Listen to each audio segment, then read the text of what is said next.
Bonjour à tous et bienvenue pour cet épisode numéro 421 du Basket Lab, le laboratoire du jeu. Et aujourd'hui, c'est la suite de nos bilans NBA 2025 avec cette fois-ci les Charlotte Hornets. Bilan des Hornets en long, en large, en travers avec Alexis Sixella de Charlotte Hornets France. Et puis comme d'habitude, pour soutenir le podcast, iTunes, Spotify, YouTube, petit like ou petites étoiles. Bienvenue dans le Basket Lab.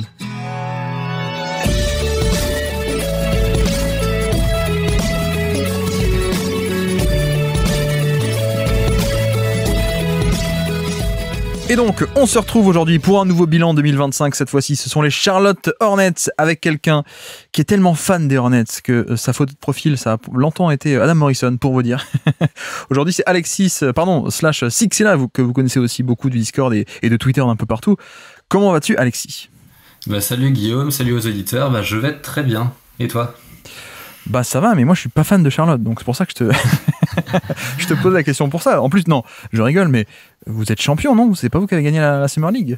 Ouais, champion de Summer League. Ça m'a quand même fait regarder un match de Summer League pour la première fois depuis pas mal d'années. J'ai regardé la finale. Et oui, ça fait bizarre de voir Charlotte gagner quelque chose. J'ai juste Charlotte en finale déjà, c'est pas rien. Tu as préféré la finale de la Coupe du Monde de foot ou la finale de la Summer League ? C'était la même ambiance en tout cas. Ouais.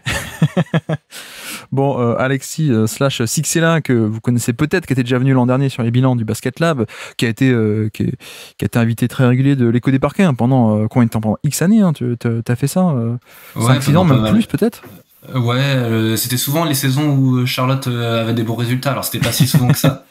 Mais 14, 16 à peu près. Ouais, 16, il y a eu plusieurs fois. Il y a eu au début de James Borrego, je pense durant la saison rookie de la Melo, là, quand Charlotte avait bien démarré. Ah oui, c'est effectivement 2021, ouais. T'étais venu, ouais. Et je sais plus si on avait pas refait un épisode l'année d'après aussi, où il y avait eu un bilan positif la saison d'après 2022. Et que tu n'appartiens pas à un média basket classique, on va dire, mais tu faisais un peu partie de... On est vieux, mais la première vague de Twitter, c'est-à-dire l'époque où les comptes de franchise avaient... il y avait un compte Twitter franchise, il y avait aussi un site débat sport, il y avait la vraie création de contenu, quoi. Il y avait les sites, d'ailleurs on salue Thibaut Gage, qui était créateur de débat sport, etc. Mais les Hornets aussi, vous aviez le vôtre, si je dis pas de bêtises. Alors on n'avait pas de débat sport, mais moi j'ai participé au compte Twitter HornetsFR. Juste après le changement de nom de Bobcats à Hornets, j'avais contacté la personne qui gérait le compte Bobcats pour lui proposer un coup de main. J'ai fait ça plusieurs années avant de passer la main à mon tour, parce que c'est quand même assez chronophage, même si c'est super sympa, parce que ça permet de partager sa passion. Surtout à cette époque-là sur Twitter, il y avait pas mal d'interactions et c'était assez sympa à faire quand même.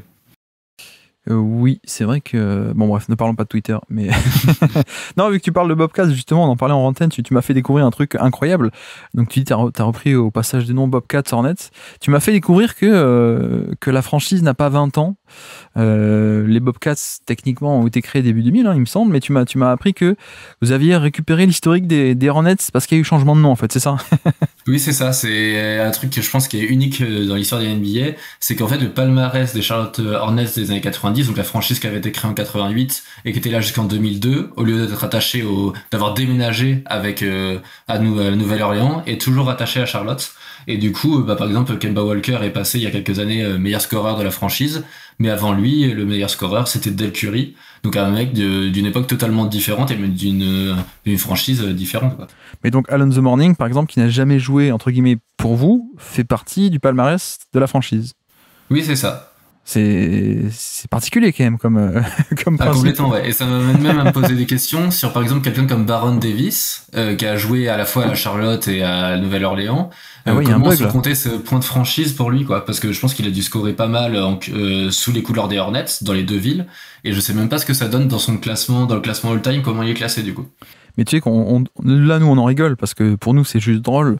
Je suppose pour des mecs qui font qui codent des basketball références ou des NBA.com stats ou des trucs comme ça dans la matrice, faut gérer les erreurs, quoi.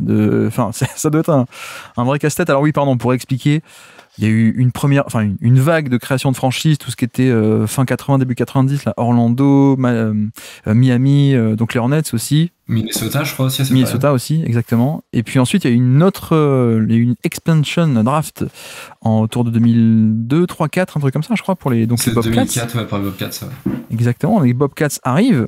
Et donc les Hornets, ils étaient à Charlotte à la base, c'est ça. Ensuite, ils étaient allés au New Orleans, donc New Orleans Hornets. Les Bobcats sont créés, nouvelle franchise, avec le système de la expansion draft. J'espère qu'on va vivre ça bientôt pour Las Vegas et pour Seattle, mais vous avez récupéré Gerald Wallace, qui est devenu la légende de chez vous. Je crois que c'est le seul qui a fait plus de 2 saisons, mais il a fait une belle période où il a même été All-Star, quoi. Et donc, ce qui est rigolo, c'est que ensuite, donc les Hornets qui étaient à Charlotte à la base, ensuite qui étaient allés à New Orleans. D'ailleurs, il y a eu aussi un passage à Oklahoma City pendant Katrina en 2006. Ouais, c'est ça. Katrina, c'est automne 2005, donc la saison suivante, il la joue à Oklahoma City, avec Chris Paul, rookie. Et donc, début 2010, finalement, en 2013, justement, le New Orleans passe de Hornets à Pelicans. Et donc, un an après, les Bobcats reprennent le nom Hornets. C'est quand même un peu fou toute cette histoire. Hein. Je pense que c'était un peu inespéré parce que les Bobcats étaient hyper impopulaires et n'avaient jamais eu de résultats. Donc en 2013, la franchise avait déjà 9 ans, elle avait fait les playoffs qu'une seule fois pour un sweep au premier tour. Et du coup, il y avait un peu le côté, la salle était aussi totalement vide, donc pouvoir rejouer sur la nostalgie d'une équipe qui a été pour le coup très populaire dans les années 90, à la fois à Charlotte avec la salle qui était très pleine, mais populaire dans tous les États-Unis, même dans le monde entier, parce que le frelon était vraiment très bien identifié. C'était une belle opportunité de reprendre ces couleurs-là, quoi, qui étaient aussi un peu plus jolies quand même, faut le dire. Mais ça, c'est vrai que dans les années 90, moi je connaissais pas la NBA, mais on voyait des jeunes ou des gens avec un t-shirt de la fameuse, du frelon, du coup, j'allais dire Gap, mais le frelon des Hornets, quoi. Le logo était hyper connu, j'ai l'impression. Je sais pas pourquoi. Pourquoi plus que les Bulls, pourquoi plus que. Je sais pas.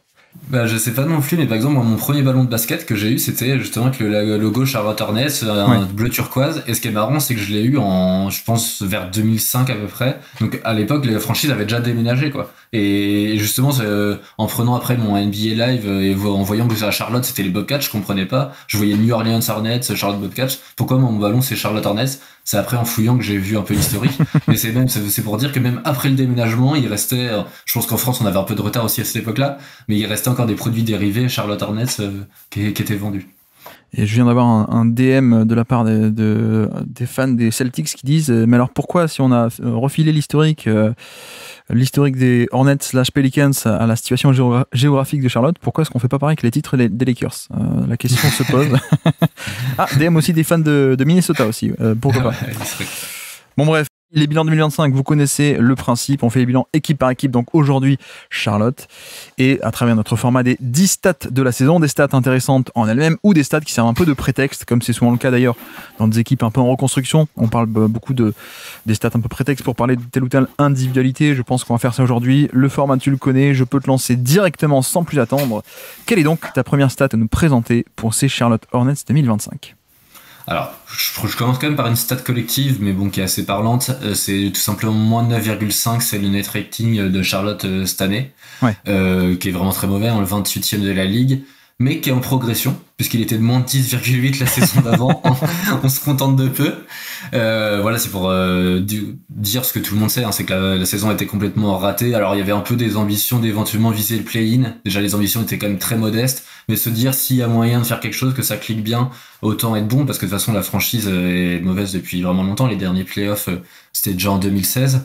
Mais donc voilà, pour dire que la saison était assez mauvaise. En plus, dans tous les domaines du jeu, c'est 29e attaque, 24e défense. Alors pendant longtemps dans la saison, la défense était autour de la 20e place, mais grâce notamment à la G-Day Defense, que les auditeurs ont l'habitude d'entendre, c'est le côté où la réussite à 3 points des adversaires était la pire de la ligue pendant la majorité de la saison. Ça s'est un peu redressé en fin d'année, mais du coup ça permettait à la défense de faire croire qu'elle n'était pas, en tout cas d'un point de vue statistique, de faire croire qu'elle n'était pas si mauvaise.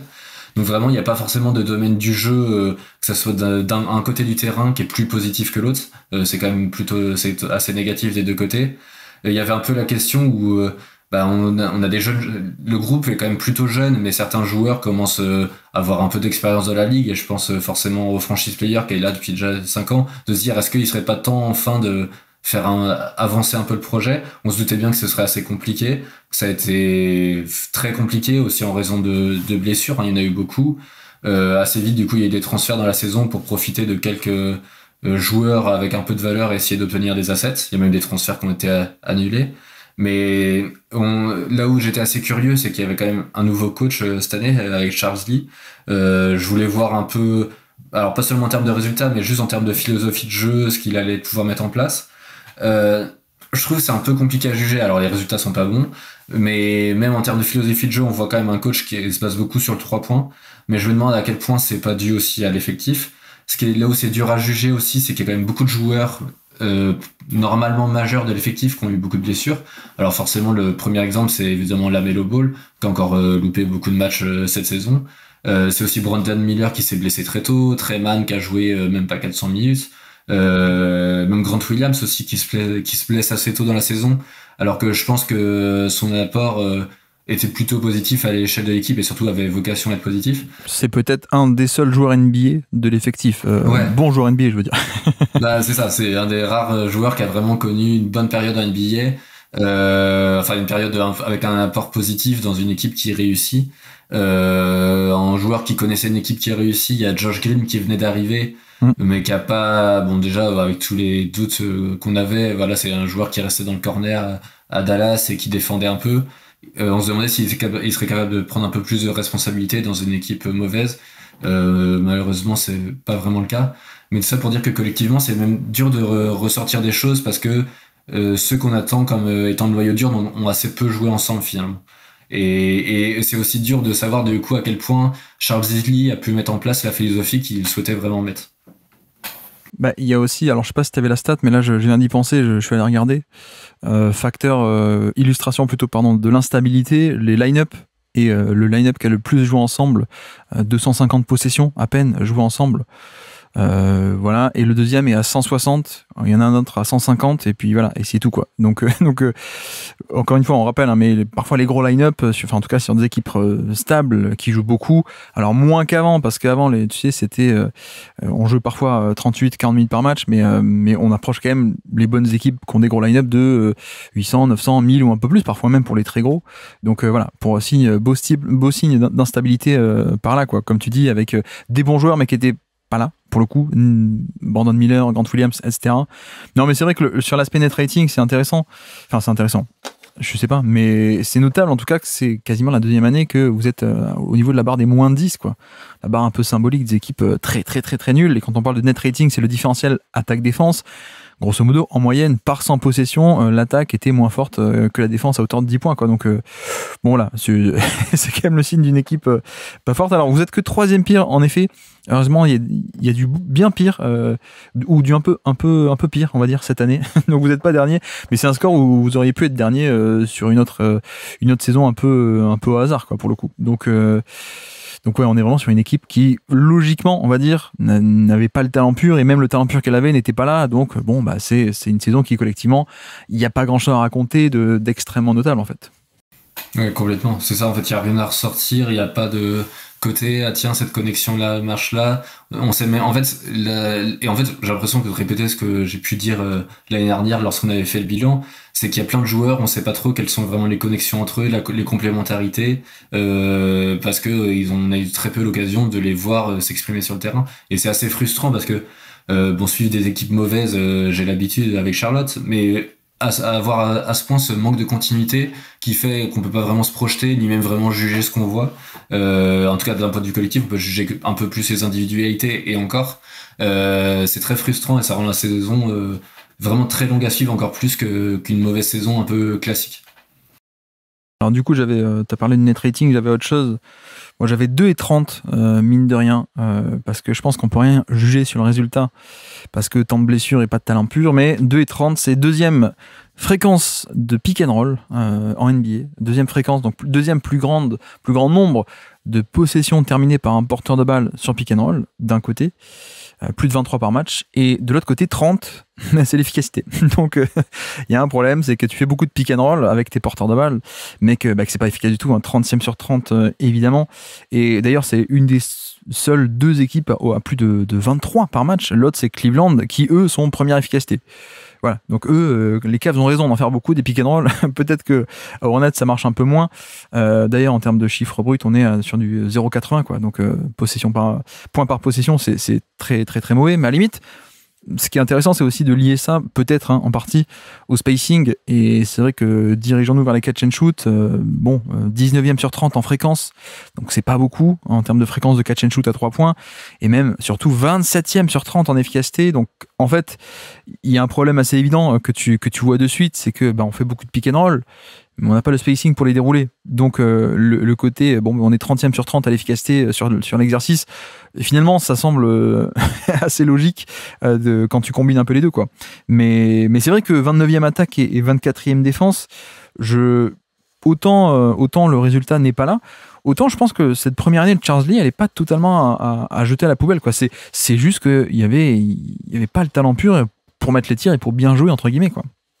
Ouais, complètement. Et puis en fait, tu parles du pick and roll et même de la réussite au général. En fait, il y a aucun aspect, dans tous les aspects du jeu, l'équipe est dans les pires en termes de réussite, quel que soit l'endroit du terrain. Parce que même au cercle, c'est la 30e équipe avec 62% de réussite. Et donc, 3 points, c'est dans les pires. Et à mi-distance, c'est également dans les pires. En fait, il y a le manque de talent qui est là. Qui est vraiment très présent, la difficulté à créer des shoots aussi, comme tu le disais avec le pick and roll, avec le volume de catch and shoot. En plus, c'est intéressant ce que tu disais, que le volume de catch and shoot était quand même plutôt faible dans la ligue, et pourtant c'est quand même la 11e équipe qui prend le plus, avec la plus grosse fréquence à 3 points. Donc c'est quand même signe qu'il y a beaucoup de 3 points, je pense, parce que notamment il y a des difficultés à pénétrer globalement, avec un manque notamment de dribble ou de joueurs capables de créer, en fait, tout simplement. Et en fait, on voit assez souvent des tirs à 3 points qui sont un peu des tirs à 3 points de milieu de centre de possession, parce qu'il faut prendre un tir et que le ballon a pas trop bougé, n'a pas trop allé vers l'intérieur. Et comme il y a quand même beaucoup de joueurs qui sont orientés vers le shoot, avec pourtant pas de réussite, mais ça fait partie ils ont la liberté de les prendre, il y a une grosse fréquence de 3 points, mais qui, pour moi, résulte plus de manque de talent et manque de capacité à faire autre chose que d'une vraie capacité à créer des bons 3 points, quoi. Oui, il y a aussi pas mal de pull-up à 3 points, mais des pull-up par dépit, en fait. On peut pas créer grand-chose d'autre. Le plus facile pour décocher un tir, c'est le pull-up à 3 points. Et d'ailleurs, au passage, ils sont aussi catastrophiques en transition. Ce qui est un peu étonnant, parce que d'habitude, les équipes jeunes, elles vont gratter un peu de valeur là-dessus, quoi. Au moins, on n'est pas bon sur demi-terrain, sur jeu placé, et ainsi de suite, pour affronter des bonnes défenses en place. Au moins on court. Là, non. Là, 29e sur 30 en nombre de contre-attaques, 30e en efficacité de contre-attaque. Donc, quasiment la pire équipe de transition offensive de NBA. Donc, ça, c'est pas bien. Le seul truc qu'ils font bien, c'est les rebonds offensifs.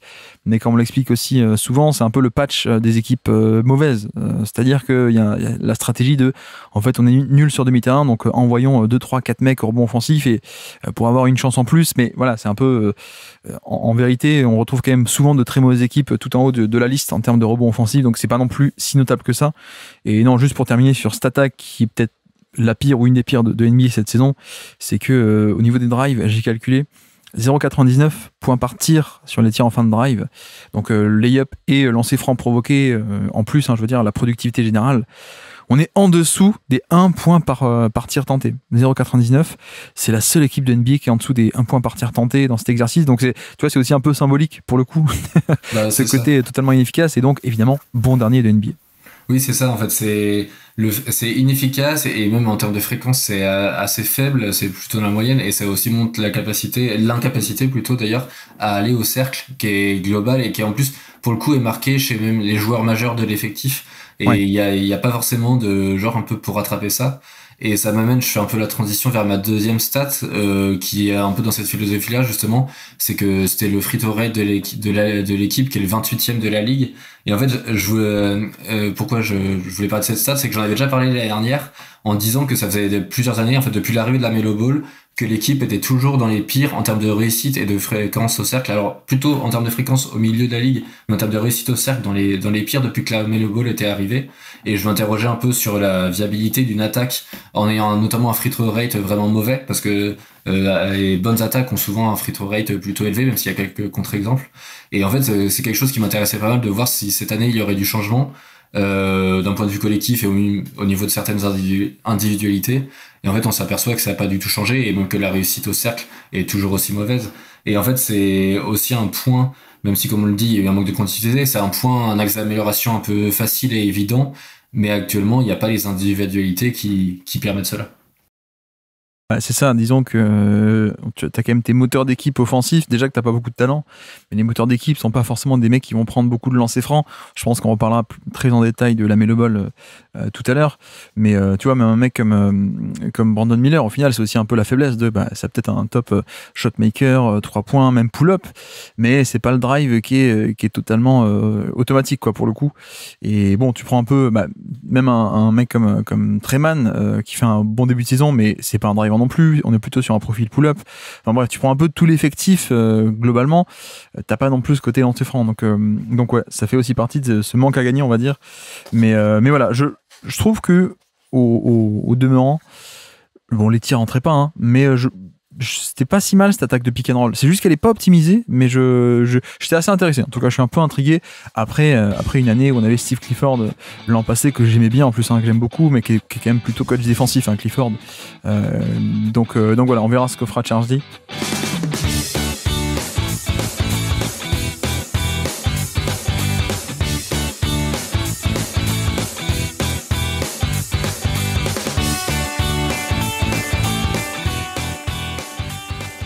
Et donc, je peux placer ma deuxième stat du jour, si tu veux bien. Ma deuxième stat du jour, moi, c'est 9.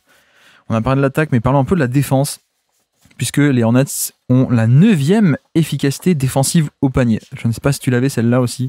Je t'avais noté ceci. Je m'étais mis de côté parce que j'avais vu ça, en effet. Ouais. Bah ouais, mais c'est quand même notable, hein, pour une équipe aussi mauvaise, comme on a dit.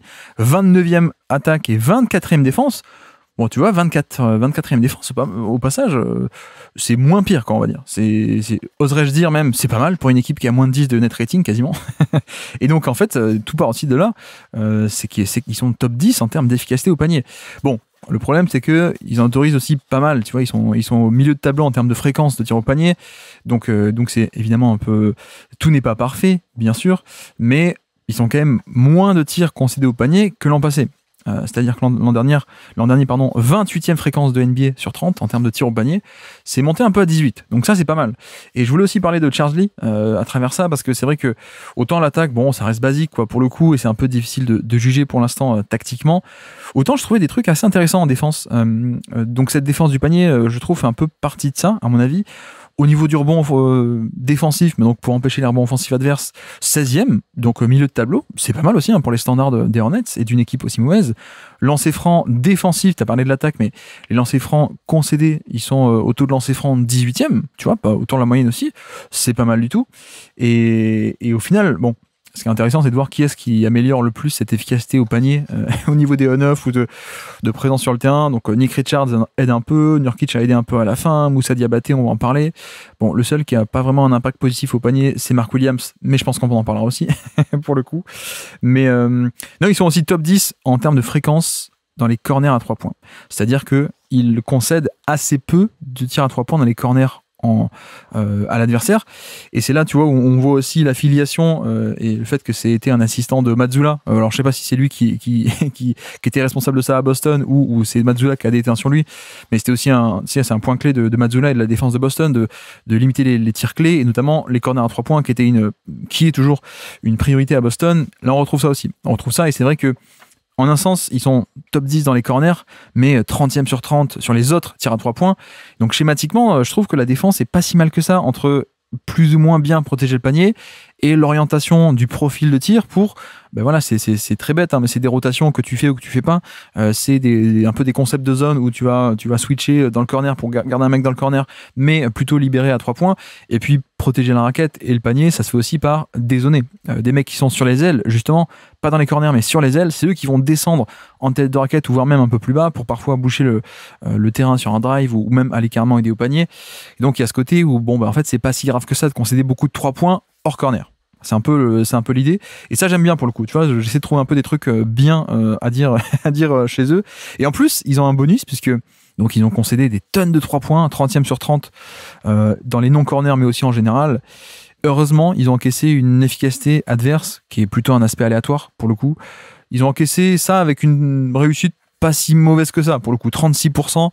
Voilà, ça aurait pu être largement pire, je veux dire. Tu vois, peut-être que en concédant autant de 3 points, si l'adversaire en moyenne l'avait rentré plutôt à 38%, 39%, t'aurais peut-être la pire défense depuis 10 ans, quoi.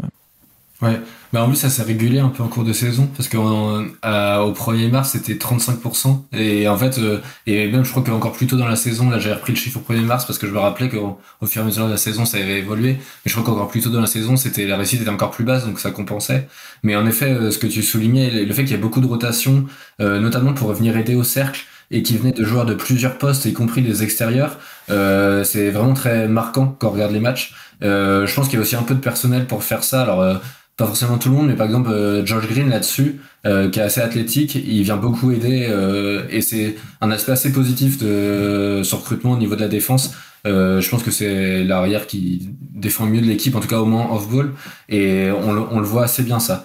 Et c'est vrai que le fait de autant protéger les corners pour délaisser les 3 points par l'arrière en quelque sorte, enfin en tout cas vraiment plus au centre du terrain. Above the break, ils disent, je crois, la terminologie, c'est above the break. Above the break, et du coup, on le voit assez bien. Même des fois, on a l'impression que c'est presque trop parce qu'il y a il y a vraiment des tirs. Les tirs sont aussi quand même facilement très ouverts dans cette zone-là. Alors, j'ai pas vérifié les stats, ils sont dispo, je pense, sur NBA.com, mais pour moi, je pense qu'il y a quand même beaucoup de 3 points très ouverts. Je serais curieux de situer ça par rapport au reste de la ligue. Mais dans cette zone-là, je pense qu'il y en a vraiment beaucoup de très ouverts. Mais comme tu dis, la réussite adverse a pas toujours été au rendez-vous. Donc c'est acceptable et surtout ça permet de protéger plus facilement l'arceau qui reste quand même un secteur clé à protéger. Mais c'est ce qu'il faut aussi comprendre, hein, c'est que au final, pendant longtemps, on a eu un peu une surréaction aux 3 points tactiquement. Donc voilà, et depuis quand même quelques années, on en revient et on recommence un peu à dire non mais en fait, ne surréagissons pas, ne restons pas à 3 points à tout prix. La priorité, c'est quand même de défendre le panier qui reste et qui restera la zone la plus rentable, mais aussi la zone où il y a plus de chaos qui peut être créé dans le jeu, hein, d'un point de vue tactique, donc le plus de solutions parce que t'es au cœur du jeu, etc., etc.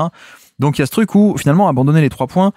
Tu vois, je sais pas si à l'époque t'avais suivi, mais il y avait Clean the Glass avait sorti le fameux local IFG. Donc le local IFG c'est l'adresse et local c'est par rapport au type de zone. Grosso modo, c'est une stat qu'il avait sorti Ben Folk sur Clean the Glass. Grosso modo, ça te dit à quel point ton profil de tir est analytics ou pas. Sauf que il lance ça en 2017 et je crois que c'est à partir de vers là 2017, 18, 19 que on remarque que la corrélation entre ton profil de tir et ton niveau de jeu en fait ne marche plus parce que tu sais on était déjà bien avancé dans l'évolution de jeu offensive et défensive et donc voilà en fait même les équipes mauvaises prenaient des tirs donc il y avait plus ce côté avantage concurrentiel au final par rapport à la moyenne vu que tout le monde prenait les 3 points, tout le monde prenait les tirs au panier donc en fait en soi il faut pas voir le côté pour n'importe quelle équipe hein, je parle pas des Hornets mais concéder beaucoup de 3 points ça veut pas forcément dire que t'es une mauvaise défense. Parfois même ça peut être l'inverse. Je crois que les Bucks de Giannis et de Lopez et Bud à l'époque concédaient des tonnes de 3 points, mais parce que c'était pour mieux protéger le panier, etc., etc. Et bon, on dit ça, donc ça, ok, on peut dire ça. Tout de même, sur les 3 points above the break, l'adversaire en a rentré 33% à peine sur la saison. 33%. Je crois que c'est un des cas les plus flagrants de Jedi Defense qu'on ait jamais vu, quoi. C'est-à-dire que j'ai commencé quand même par du positif. Les schémas tactiques, quand tu vois les matchs, tu vois ces rotations que t'as décrit. L'efficacité au panier qui est pas mal et qui, elle, est stable et durable, je pense. En tout cas, qui est pas aléatoire, je veux dire. C'est pas de la variance.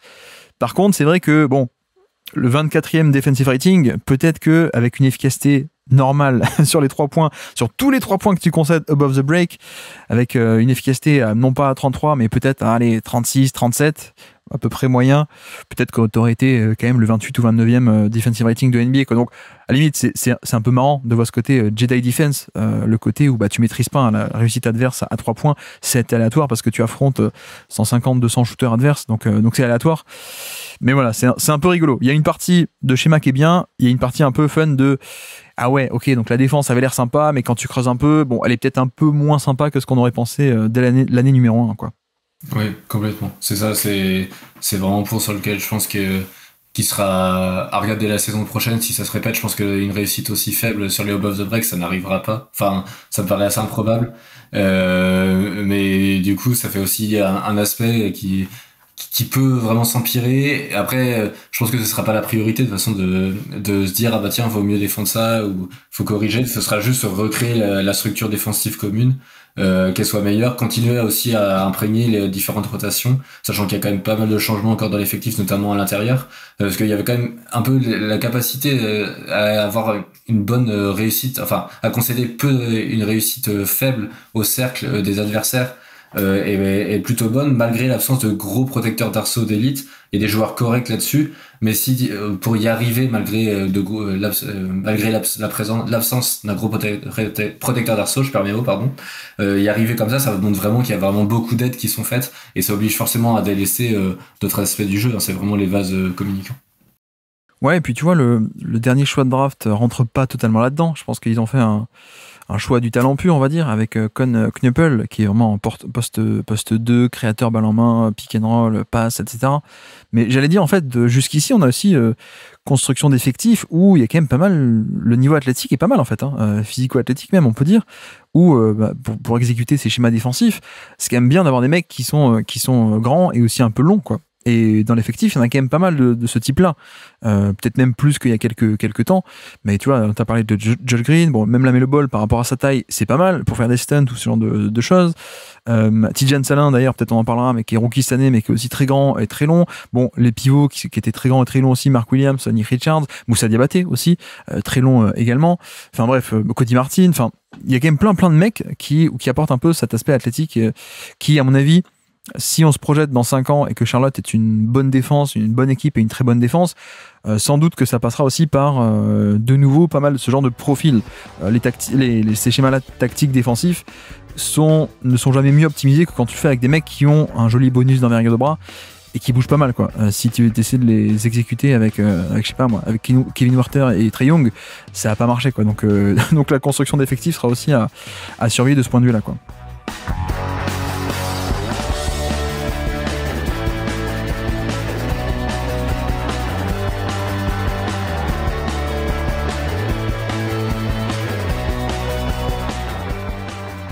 Eh bien, je peux te lancer. Quelle est ta 3e stat du jour à nous présenter pour ces Charlotte Hornets 2025 ?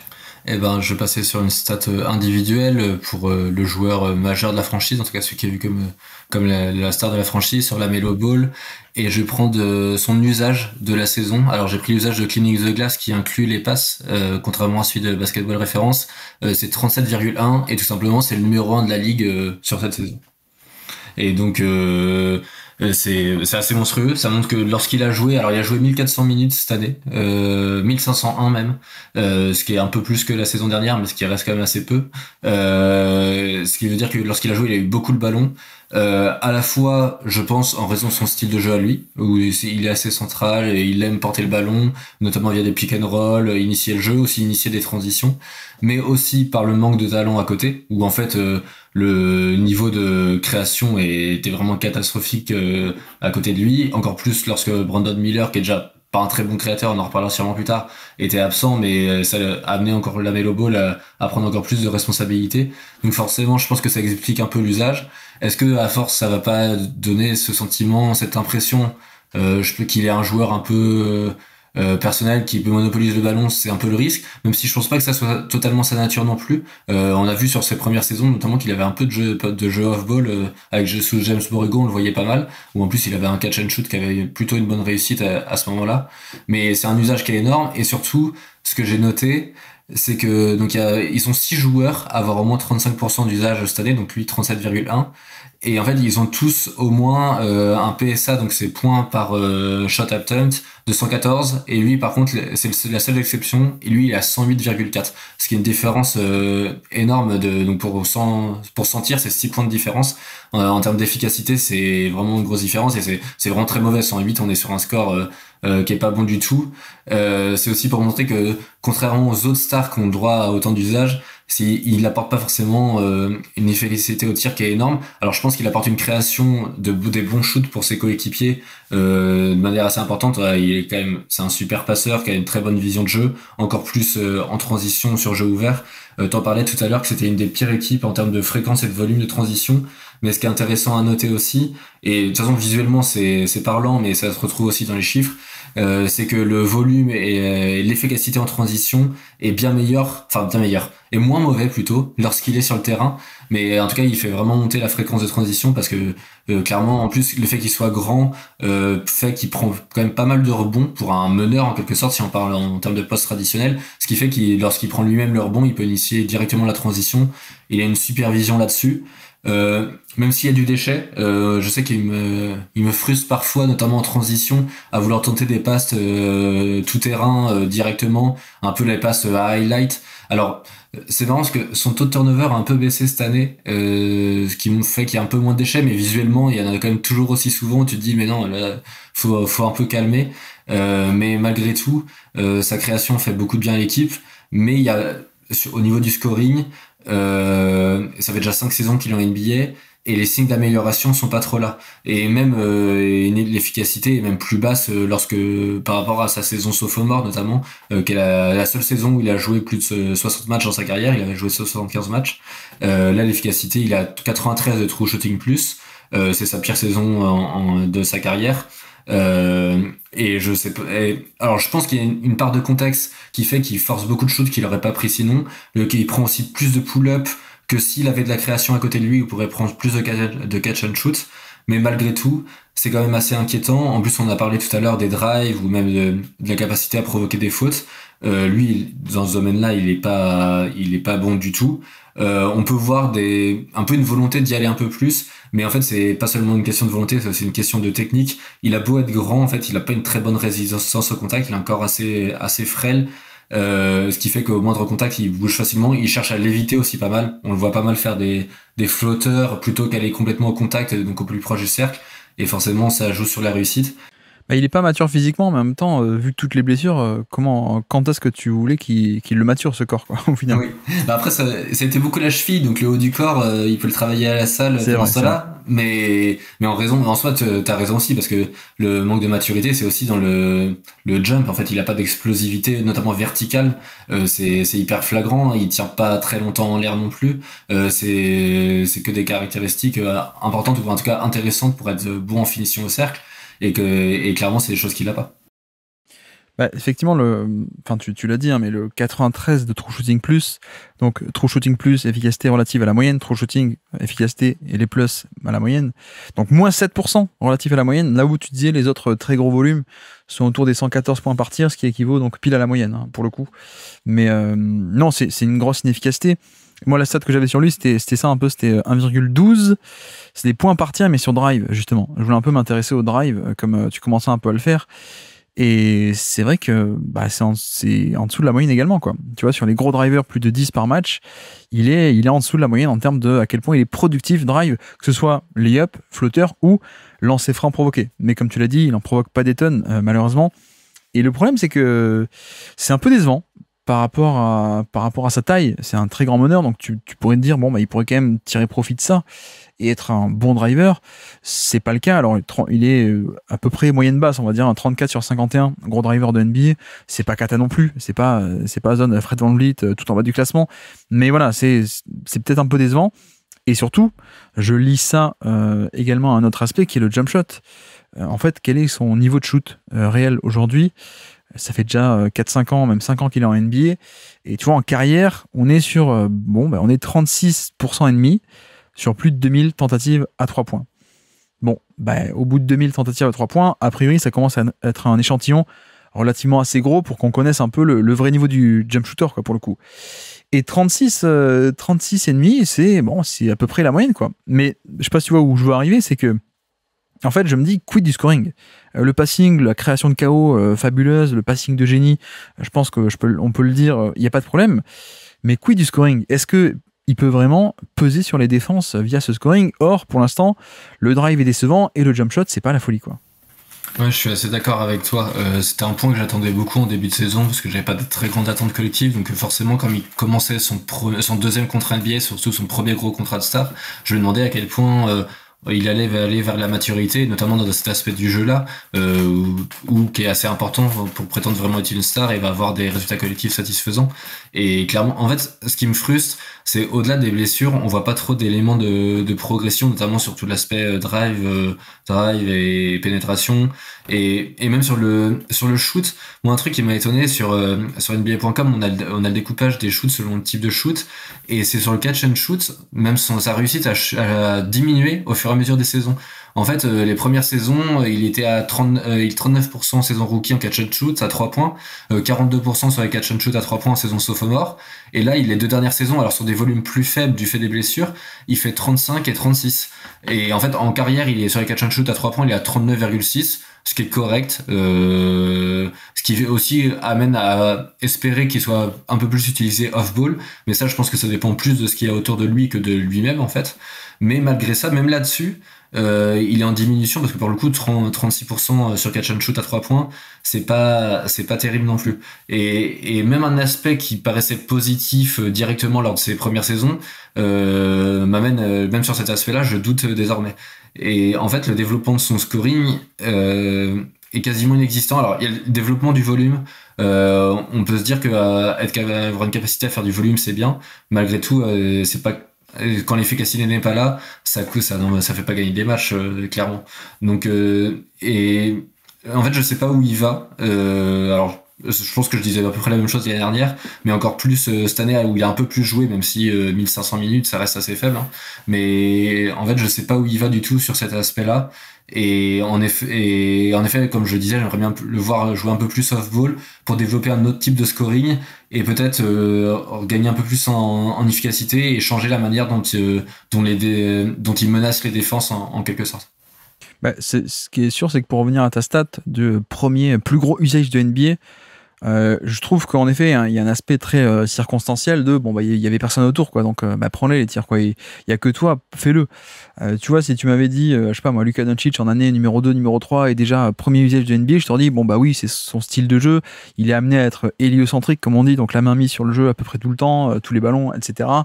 Je pense que la Melo, c'est pas totalement ça. Donc le côté survitaminé en termes d'usage et d'utilisation cette saison, pour moi, est aussi en partie de contexte. Et comme tu dis, je pense qu'on est aussi plutôt sur un profil qui aura un gros volume, hein, évidemment, mais peut-être pas au point des Westbrook de l'époque, Harden, Doncic, Trae Young parfois aussi.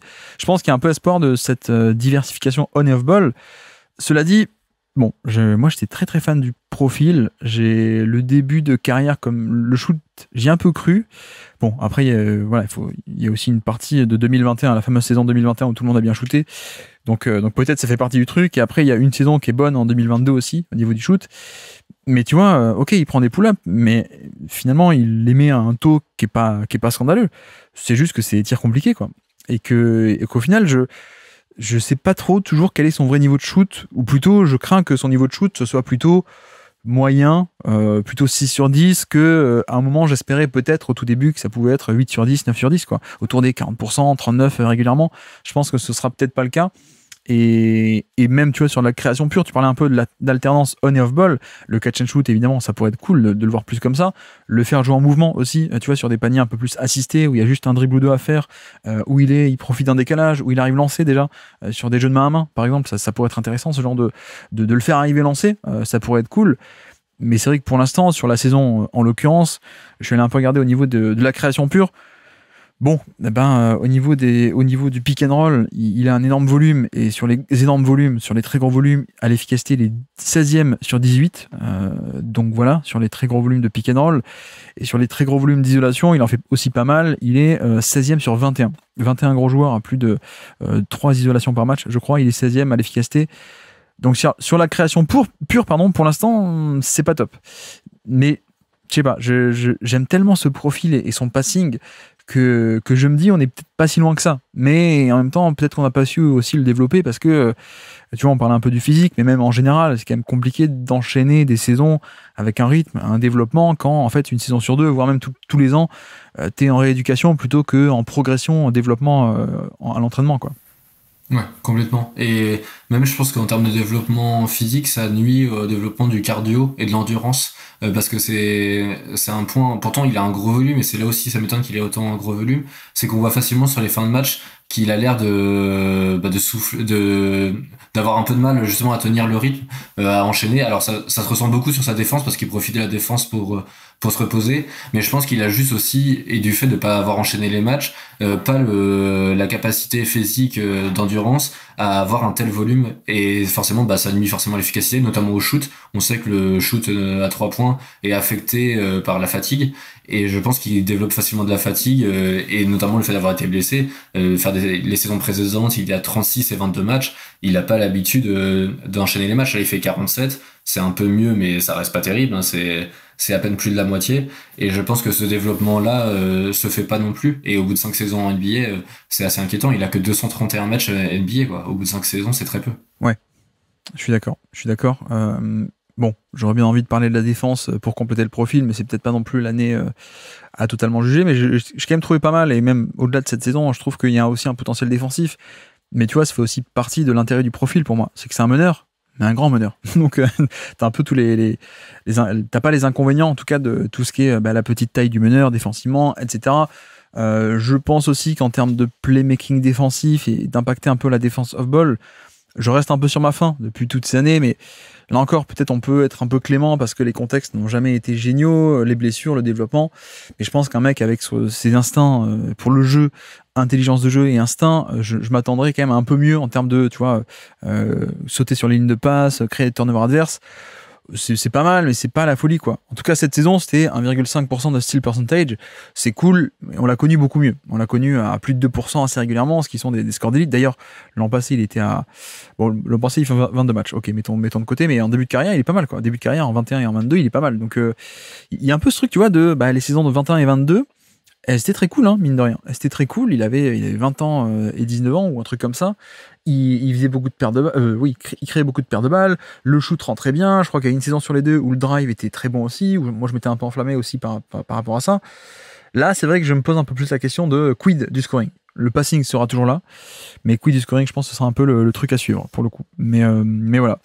Tiens, moi, je suis à mon troisième stade du jour, c'est 94, et c'est aussi un true shooting plus, donc une efficacité relative à la moyenne de Miles Bridges qui est encore en NBA, donc on en parle, c'est comme ça, que voulez-vous, mais donc il est à 6% moins efficace que la moyenne, 6% moins efficace que la moyenne. Or c'est un profil qui est quand même pas mal assisté, plutôt axé finition, alors pas que finition, mais tu vois, on est sur 6 paniers sur 10 qui sont assistés, 60%, 61 je crois. Donc il y a un peu un décalage qui me dérange parce que c'est vrai que sportivement, ce qui était intéressant chez lui, c'était ce qu'on avait vu, le côté finition, le côté explosif, roulé au panier, alors qu'il était petit, hein, mais une certaine aisance là-dessus, plus un peu de shoot également. Bref, on avait quelqu'un qui n'était pas créateur, pas vraiment créateur comparé à d'autres top 10 de draft, mais qui pouvait être intéressant, même très intéressant en finition. Et là, c'est moins le cas. Donc là, on est largement inefficace et sur un truc de pas forcément créateur où on pourrait un peu plus lui pardonner. En chiffre brut, on est à 1,09 points par tir, non pas en relatif, mais en brut, bon, c'est pareil, hein, mais 1,09, et c'est son plus petit en carrière. Un plus petit score d'efficacité / productivité en carrière. Le problème, c'est qu'il prend beaucoup de 3 points, sauf qu'il n'aimait pas, 32% cette année, et qu'il est relativement pas mal efficace au panier, 65%, mais c'est pas la folie non plus, quoi. Ça vient pas compenser le trou d'air au shoot, on va dire. Et même au niveau de drive, hein, tu vois, c'est pas que de la finition un peu catch and finish, rouler au panier, juste dunk ou aller hoop. Au niveau des drives, déjà, ce qui m'a surpris, c'est qu'il fasse partie des gens qui sont à plus de 10 drives par match.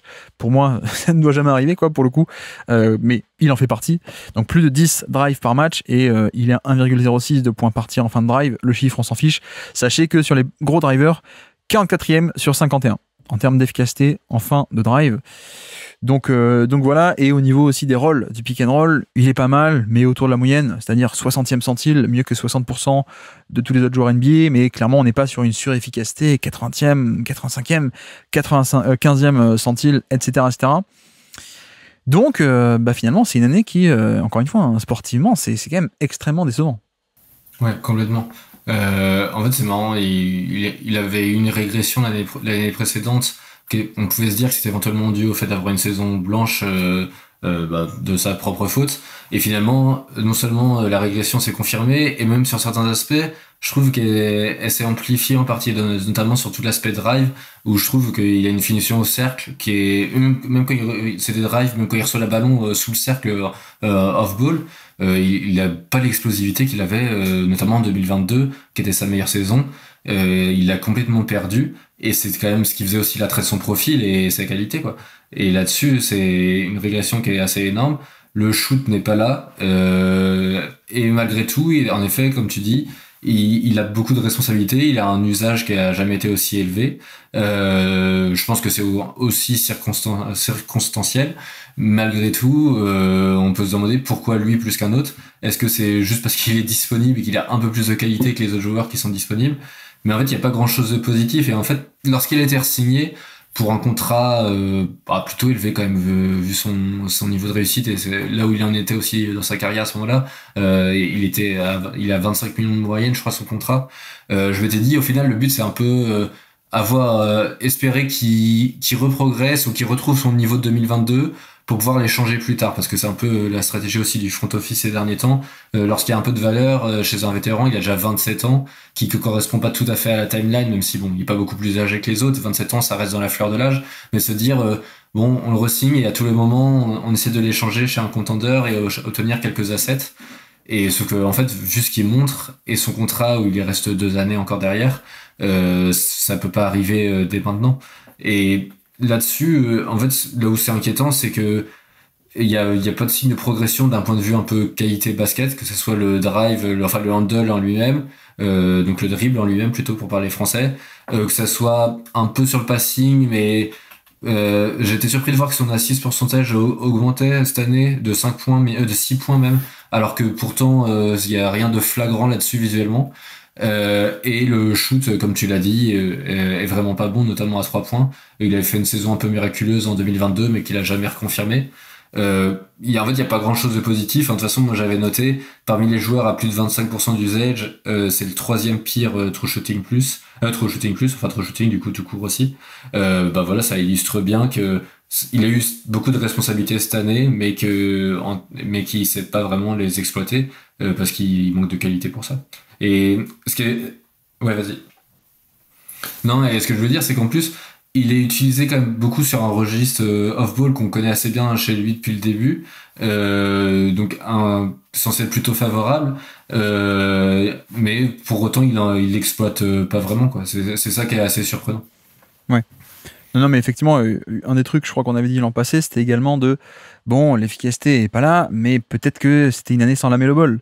Or, peut-être les meilleurs passages de Bridges sur le terrain en NBA, c'était plutôt le duo avec les Melo Ball, les alley-oop, quand il roule au panier, la transition, etc. Donc on se disait, c'était peut-être un peu lié à ça. Bon, là, il a pas fait une saison complète, la Melo Ball, mais il était là un peu, et ça s'est un peu confirmé, comme tu dis. Après, tu vois, c'est une très mauvaise saison, je pense. Je pense aussi qu'au bout d'un moment, tu es qui tu es, en un sens. Donc là, il a 27 ans. Je m'attends pas à forcément beaucoup de progrès, d'autant plus que, tu vois, moi, c'est un mec que j'aimais bien. Le prospect était assez cool, même si j'avais un peu conscience des limites. D'ailleurs, pour dire... pour moi, je disais, c'est le Klay Thompson 2.0. Bon, de toute évidence, je me suis un peu planté sur le shoot. C'est une époque où j'évaluais quand même beaucoup moins bien le shoot, mais il y avait un peu ce côté, tu sais, il était vu par certains comme un ailier, ou même ailier fort, parce qu'il jouait de facto poste 4 à la fac. Et donc oui, pourquoi pas le mettre poste 4 et tout. Moi, dans ma comparaison avec Klay Thompson, c'était un peu de dire, en fait, je préfère avoir un très gros poste 2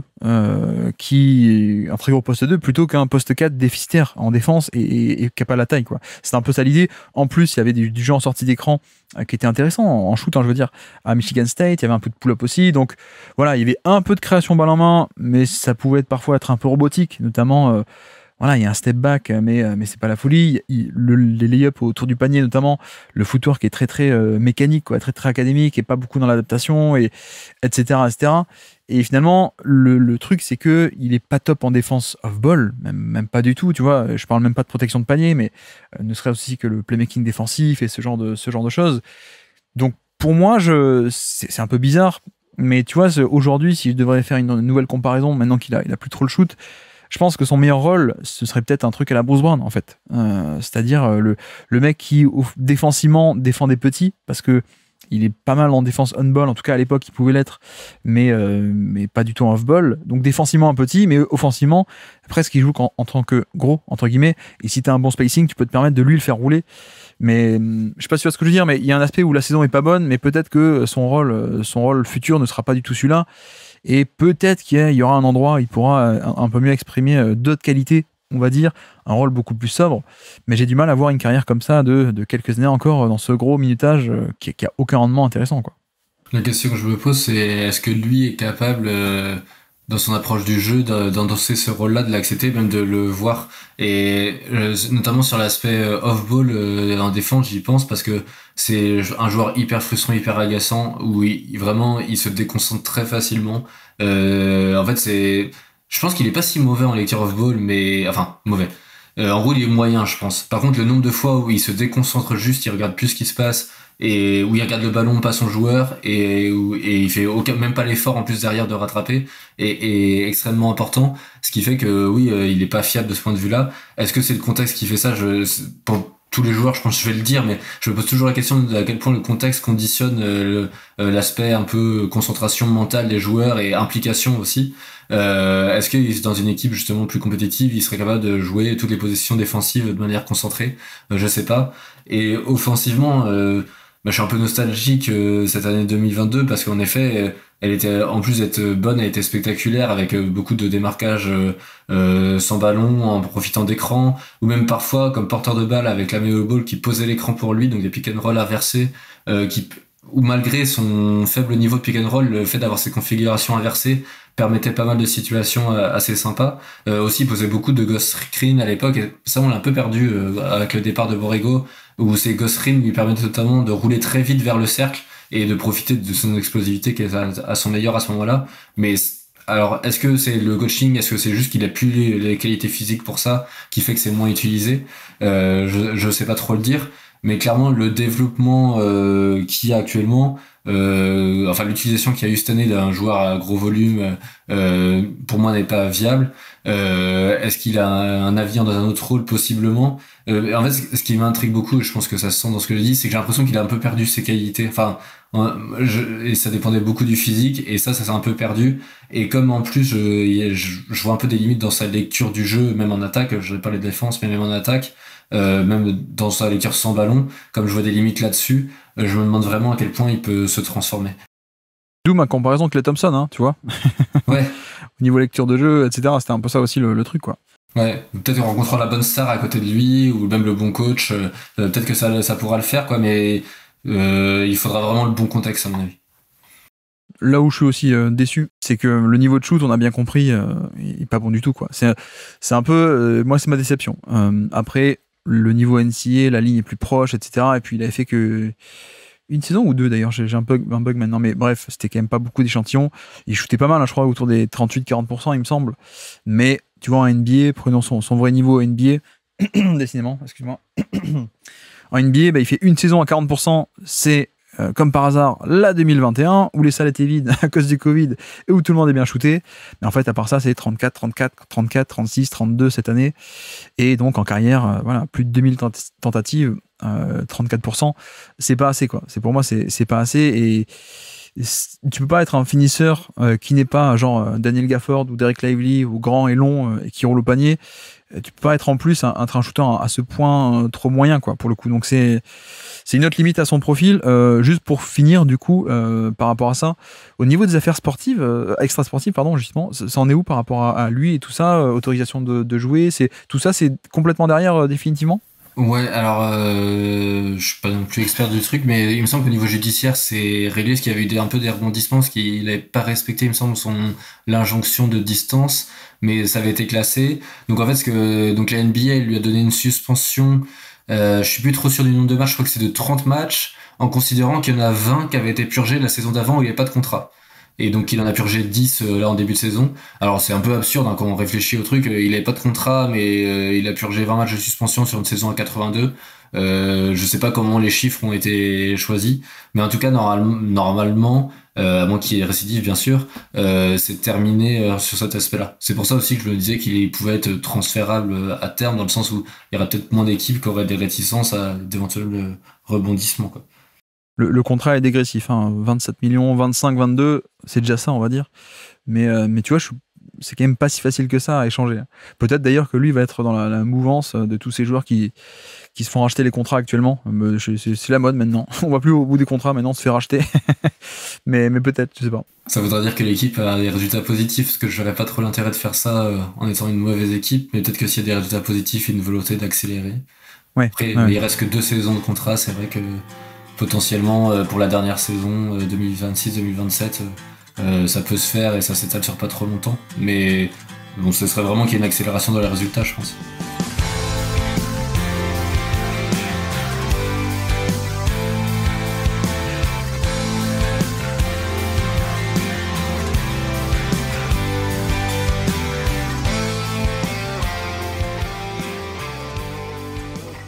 Et donc, je peux te lancer quelle est ta 4e stat du jour à nous présenter pour ces Hornets 2025.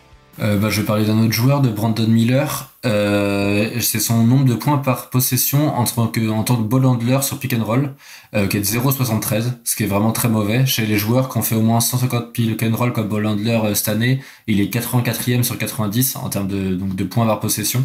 Est-ce qu'il n'y a pas Wembanyama juste à côté Alors j'ai plus le tableau sous les yeux. Il me semble qu'il est aussi à 0,73, mais bon, il n'y a pas le même impact sur le passing et tout le reste, quoi. Voilà, c'est un peu ça aussi là où je voulais en venir.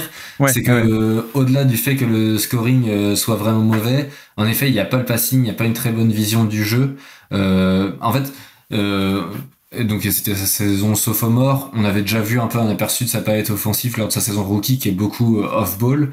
Et il y avait une volonté, je pense, de l'équipe, de voir ce qui pouvait se développer un peu plus comme créateur, comme porteur de balle. C'est aussi encore une fois les circonstances qui l'ont fait, parce qu'en plus le peu qu'il a joué, parce qu'il a pas beaucoup de minutes cette année, il y a eu pas mal de minutes sans la Melo Ball, donc aussi il y avait la nécessité d'avoir d'autres porteurs de balle. Je pense qu'il y avait une volonté un peu de le tester avec d'autres responsabilités différemment. Donc il a fait beaucoup de pick and roll. Alors pourquoi il n'y a pas d'efficacité? Je pense qu'il y a 2 choses assez importantes. Bon, déjà il n'y a pas de drive, et je pense que ça vient aussi d'un dribble qui est pas de très bonne qualité, notamment sur les changements de direction avec le dribble, pas vraiment une capacité à manipuler, et du coup ça se ressent sur l'incapacité à aller au cercle. Il y a vraiment pas de drive. Je pense aussi que c'est mauvais parce que ça a beau être un profil plutôt shooter, le pull-up pour l'instant n'y est pas. C'est plus vraiment un shooter de catch and shoot après des marquages off-ball, et pour le coup je pense qu'il a un vrai shoot en mouvement à développer qui est déjà plutôt correct, mais je pense qu'il peut vraiment bien se développer. Par contre en pull-up, pour l'instant les signes sont vraiment négatifs. Après c'est bien de prendre quand les résultats collectifs sont pas bons, de prendre le temps justement d'essayer ça. Mais sur l'autre aspect du pick and roll, qui me fait dire que il a vraiment pas un futur de joueur de porteur de balle, c'est que même le passing en fait il y est pas. Et c'est là la différence par exemple avec la Melo Ball dont on parlait tout à l'heure, c'est que sur pick and roll il a pas du tout la vision. Il fait souvent la passe à côté de lui, en gros le joueur à côté, notamment lorsqu'il y a un stunt, c'est vraiment très marquant. Lorsqu'il y a un stunt, il fait tout de suite la passe au joueur dont le défenseur a un peu dézonné, sauf qu'en fait le dézonnage est vraiment très faible et il n'y a pas vraiment de décalage qui est fait, et c'est quelque chose qui est très marquant sur pick and roll. Et aussi là où on voit qu'il est pas très bon passeur, c'est qu'il fait très peu de passes vers le roll. Alors il n'y a pas vraiment de bons joueurs de roll pour roller vers le cercle dans l'effectif, mais malgré tout c'est vraiment pas une option naturelle chez lui, ça se sent. Pas de bons joueurs pour rouler au panier, t'aurais dû le dire aux Lakers en février, mais non, je plaisante. Mais non, alors ce qui est intéressant, c'est que tu parles du passing. En effet, moi c'est un joueur, tu sais, quand je prépare bon, on regarde des matchs toute l'année évidemment, on regarde la NBA toute l'année, mais j'aime bien quand je prépare les bilans me refaire un peu tous les tirs d'un tel, tous les assists d'un tel, tous les trucs comme ça là, les mini vidéos sur NBA.com, tu sais. Et je crois qu'il y a très peu de joueurs comme Brandon Miller où quand tu regardes, ton cerveau il dit ah tiens, il y a une passe ouverte là. Et après tu dis ah non mince, c'est vrai, je regarde des tirs, donc je regarde pas des passes, donc donc en fait il va pas la passer quoi. Mais je crois que c'est un des joueurs sur lequel je me dis le plus quand tu regardes un peu toutes ces actions d'affilée. Bon, en plus il y a que 20 matchs sur la saison, donc c'est pas très long pour le coup, mais où tu te dis ah tiens, il y a un joueur ouvert, ah tiens, il fait pas la passe, ah tiens, lui il est ouvert, et c'est pas son profil. Mais je crois qu'on a déjà fait la comparaison. il y a quand même des similarités assez énormes avec Michael Porter Jr. pour le coup, qui est devenu un excellent joueur NBA. Mais tu vois, c'est un peu le côté scénario médian si le passing ne se débloque pas, si le dribble ne se déverrouille pas non plus par le haut panier, parce que tu parles de l'efficacité en pick and roll, il n'y a pas que le passing pour moi. Il y a le fait que, en réalité, quand tu es limité sur pick and roll à juste prendre le pull-up à 2 points plutôt qu'aller au panier, prendre un lay-up ou provoquer une faute, tu vois, t'as un plafond de rentabilité, quoi. Parce que, encore une fois, hein, quand t'es à 40% à 2 points sur les longs 2, c'est bien, ça commence à être bien, 40%, on aime bien. 40%, 0,40 x 2, ça vaut 2 points, un long tir de points. T'as une rentabilité moyenne de 0,80 points par possession. Donc là, t'as dit qu'il était à combien? 0,73. Voilà, c'est pas si loin que ça, quoi. Donc là, je fais un peu un calcul caricatural, mais t'as un peu ce plafond-là si t'es que sur des mi-distances. Et tu vois, même si, admettons qu'il soit à 50%, ce qui est élite à mi-distance, bon, le plafond, il a 1 point par possession, quoi. Ce qui est encore bien plus bas que la moyenne NBA au général d'efficacité qui est 1,14. Bon, c'est très caricatural, hein, ce que je fais, c'est pas exact, hein, comme calcul, c'est juste pour illustrer. Mais c'est un peu ce qui me manque aussi, quoi. En plus du passing, il y a le drive qui manque un peu. Et je sais pas si ça viendra. Mais ce que j'aime bien, néanmoins, c'est, pour reparler de Porter Junior, que moi j'aime un peu plus que la moyenne, j'ai l'impression, c'est que c'est un mec, en fait, avec son jeu off-ball et ses 3 points qui ne sont pas que sur pull-up, mais aussi en mouvement, sur des jeux en sortie d'écran, des trucs comme ça qui ont été beaucoup faits en début de saison. Pour moi, c'est un mec que tu pourrais, à la limite, plug and play dans pas mal d'éléments si le shoot d'élite se concrétise. Or, c'est ma question, a-t-on vraiment affaire à un niveau de shoot comme Michael Porter Jr.? Et j'ai pas l'impression pour l'instant que ce soit le cas. Tu vois, Porter Jr. a toujours été élite, lui en carrière pour l'instant. Alors la carrière est courte, mais on est tout de même déjà à 800 tentatives, 36,5%, 2%. On n'est pas au 40, on n'est pas au 39. Donc presque pour moi la question, si on doit être un peu plus réaliste, tu vois, si on fait, oui, pour faire de la théorie théoricienne, on peut dire, ah oui, alors peut-être le point de bascule, ça va être le drive, s'il peut améliorer le drive, s'il peut améliorer le passing, mais j'ai l'impression que, pour être réaliste, ça va peut-être pas s'améliorer de manière très conséquente, ces aspects-là du jeu. Plutôt le point de bascule réaliste, on va dire, c'est le niveau de shoot, en fait. Complètement. Et pour faire un peu le découpage sur son shoot à 3 points, sur les pull-ups, il est à 30,4%, ce qui est vraiment, pour le coup, faut pas lui donner, quoi, c'est vraiment mauvais. Et sur le catch and shoot, c'est pas non plus très élevé, c'est 38,2%. Et là, on est encore loin de l'élite, pour le coup. C'est la moyenne, quoi. Pour l'instant, catch and shoot, ça va, quoi. C'est là, ça va, c'est tout. Et c'est vrai que pour un joueur catalogué shooter, être juste à la moyenne, finalement, c'est un peu décevant. Et là-dessus, complètement, le petit point positif, et qui est peut-être un peu le point le plus par rapport à Michael Porter Jr. pour continuer la comparaison, c'est que je trouve qu'il a un peu une meilleure attaque sur les close-outs, justement, où à faire croire la menace du shoot, faire mordre le défenseur, pouvoir dribbler et ensuite faire un peu vivre le ballon, avec toutes les limites en termes de vision de jeu, de passing, mais c'est peut-être le petit truc en plus. Je pense que je continue sur cette comparaison-là, il a un dribble qui est meilleur que Michael Porter Jr., en tout cas qui est moins mauvais, mais en fait, c'est pas pour autant que tu veux plus l'exploiter, parce qu'en fait, il est pas suffisamment au-dessus pour te dire, tiens, je vais le faire dribbler. Mais c'est le seul aspect où c'est un peu utile, c'est que, en gros, il peut vraiment attaquer un close-out, essayer de faire un peu de connecting, même s'il faudra un peu développer la vision de jeu de passing, parce que c'est aussi un aspect du connecting, mais il pourra peut-être aussi s'ouvrir plus facilement des drives par rapport à ça, mais si c'est des drives qui donnent des pull-ups à 2 points à mi-distance, finalement, est-ce que c'est beaucoup mieux? C'est la question qu'on peut se poser. Mais c'est le petit point où je me dis, allez, il y a un truc un peu sympa à aller améliorer. Par contre, en termes de pur créateur, dès le départ, on n'avait pas beaucoup d'espoir parce que c'était pas le profil lorsqu'il a été drafté. Mais là, au bout de sa saison sophomore et malgré le fait qu'il ait très peu joué cette année, je pense que développer complètement le dribble en partant de là où il en est, je sais même pas si ça a déjà existé en NBA, quoi. Ça a dû exister, des cas un peu uniques, mais effectivement, voilà, il faut pas s'attendre non plus à ce qu'ils deviennent Kyrie Irving, quoi. J'exagère un peu, mais en général, t'es quand même un peu cloisonné dans ta catégorie.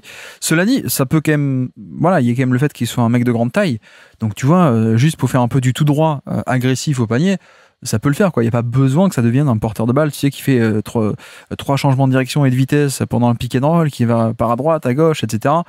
Je me dis quand même, il y a ce côté un peu taille qui peut devenir fonctionnel si le dribble est juste assez bon et que ça attaque avec agressivité le panier, la puissance plus la taille au panier, voilà, ça peut être cool, ça peut être assez cool. Et pareil, au niveau du shoot, pour l'instant, c'est pas la folie, mais l'indicateur pour moi des lancers francs est quand même assez bien. Alors le problème c'est que pour des mecs qui vont assez peu au lancer franc, ça fait un échantillon de lancer franc qui est peut-être pas encore totalement assez grand pour qu'on dise ok, c'est bon, on peut s'y fier, mais l'indicateur lancer franc a toujours été bon en carrière. Là, si on est à 250 tirs, on est à plus de 83%. Je crois qu'à la fac aussi il était pas mal, et même de manière générale le toucher est bon en fait. Donc je me dis, il y a quand même moyen, et peut-être que on va se retrouver d'ici 3 à 5 ans et que en fait oui, ce sera un mec à 40%. Donc je dis pas qu'il peut pas, je dis pour l'instant il l'est pas, et ça reste un peu ce qui mérite d'être amélioré dans son profil, parce que s'il devient le mec qu'on pense à pas première option d'équipe en termes de volume, mais on va dire deuxième, troisième, une grosse troisième qui est à 40% à 3 points, sur un bon volume à 3 points. Enfin voilà, ce qui est Michael Porter Jr. et ce qui, pour moi, est un joueur, s'il n'est pas top 50, s'il est pas loin, quoi, calibre de top 50 NBA, et c'est très très bien. Alors peut-être il y aura des rêves de plus, mais les rêves de plus passeront par des progrès, je vais pas dire improbables, mais significatifs et surprenants en termes de drive et de passing. Mais on est sur du scénario idéal, je pense, pour le coup. Donc ouais, voilà pour Brandon Miller. Tiens, j'avais aussi une stat sur lui. Ou alors tu voulais réagir pardon à ce que j'ai dit. Mais non, sinon, je peux enchaîner avec. Donne ta stat. Ma stat, c'était moins 0,96 sur lui. Moins 0,96. Bon, c'est impossible que tu devines ce que c'est, parce que c'est moi qui l'ai calculé à la main. C'est totalement inventé. C'est le différentiel de passe, différentiel entre passe réalisée versus passe reçue par match. Donc ça veut dire que par match, il fait une passe de moins que ce qu'il ne reçoit. Bon, grosso modo, en sortant de cette stat, je vais dire les chiffres bruts si tu veux, il a fait 1270 passes cette année alors qu'il en avait reçu 1296. Voilà. Ok, donc à peu près le même total, c'est ça qu'il faut retenir surtout. Et je dis ça pourquoi ? Parce que l'an passé, donc il a joué plus, c'était 2500 passes réalisées, seulement 2800 et plus de 2800 reçus. Donc en fait, l'an passé, il y a quand même 300 fois où on lui filait la balle et il la rendait pas. Et en fait, je vais un peu m'attarder là-dessus, parce que tu vois, on regarde un peu au niveau des assists, bon, ça monte un peu le total, les passes décisives. Là, je parlais des passes en tout, hein, vous avez compris, mais cette fois, parlons des passes décisives, ça monte un peu de 2 et quelques à 3 et quelques, mais bon, voilà, les potentiels assists aussi de 4 à 6, donc bon, ça bouge un peu, mais c'est lié aussi également à l'augmentation du temps de jeu. Mais tu vois, je voulais un peu m'amuser avec les stats rigolotes là, de passes réalisées, enfin passes reçues versus passes émises, on peut dire comme ça.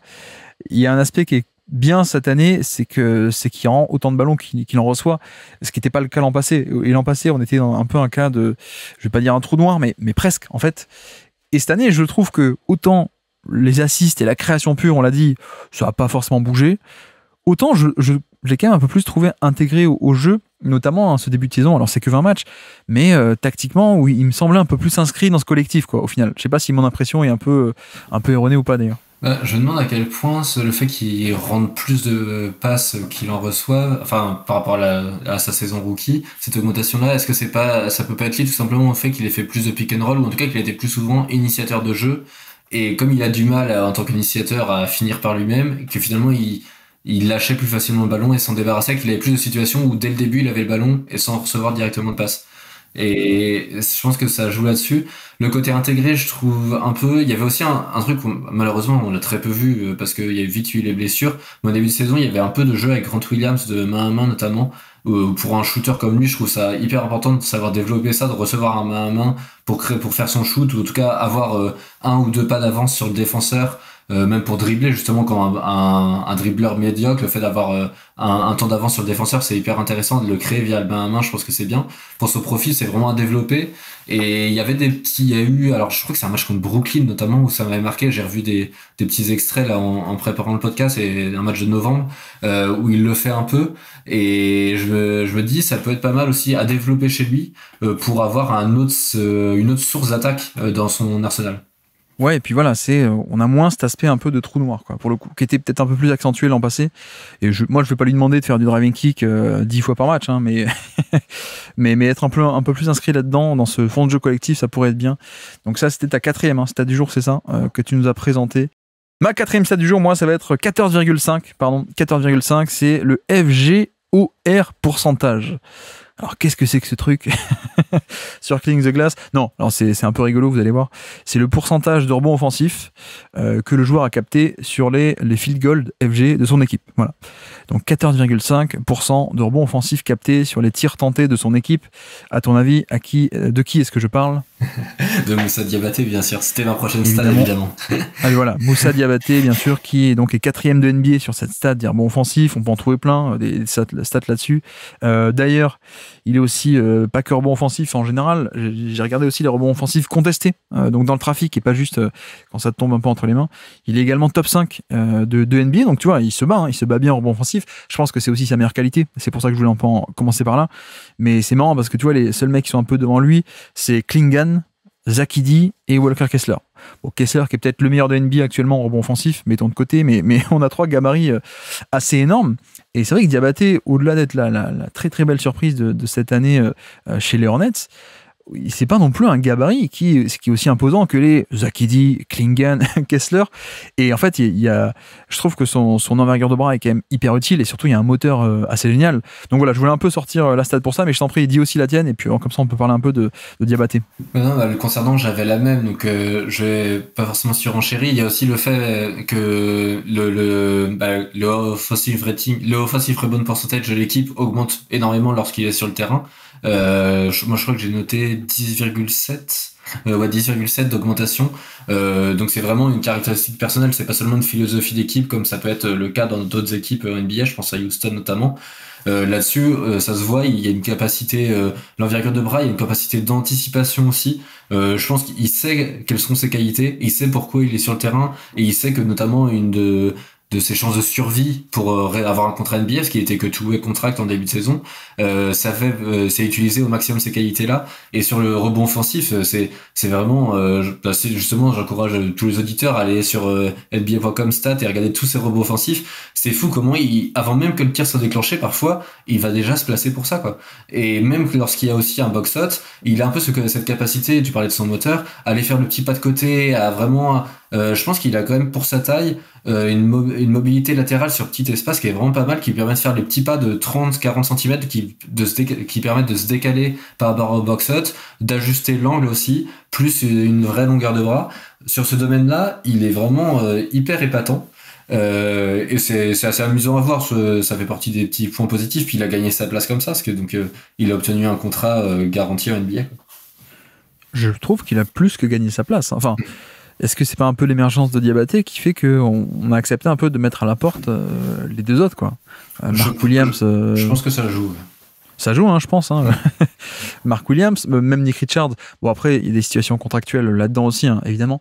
Mais non, mais clairement, une des, si ce n'est la très belle surprise de cette année, hein, je pense. Alors, pour rappel aussi, c'est quelqu'un qui était donc à 23 ans cette année. 23, il va faire 24 bientôt, un peu plus vieux, mais qui a un parcours un peu particulier, parce que donc c'est un Français, bien sûr, Français de Paris, qui est de parents maliens et guinéens. Je lis Wikipédia, hein, pour le coup.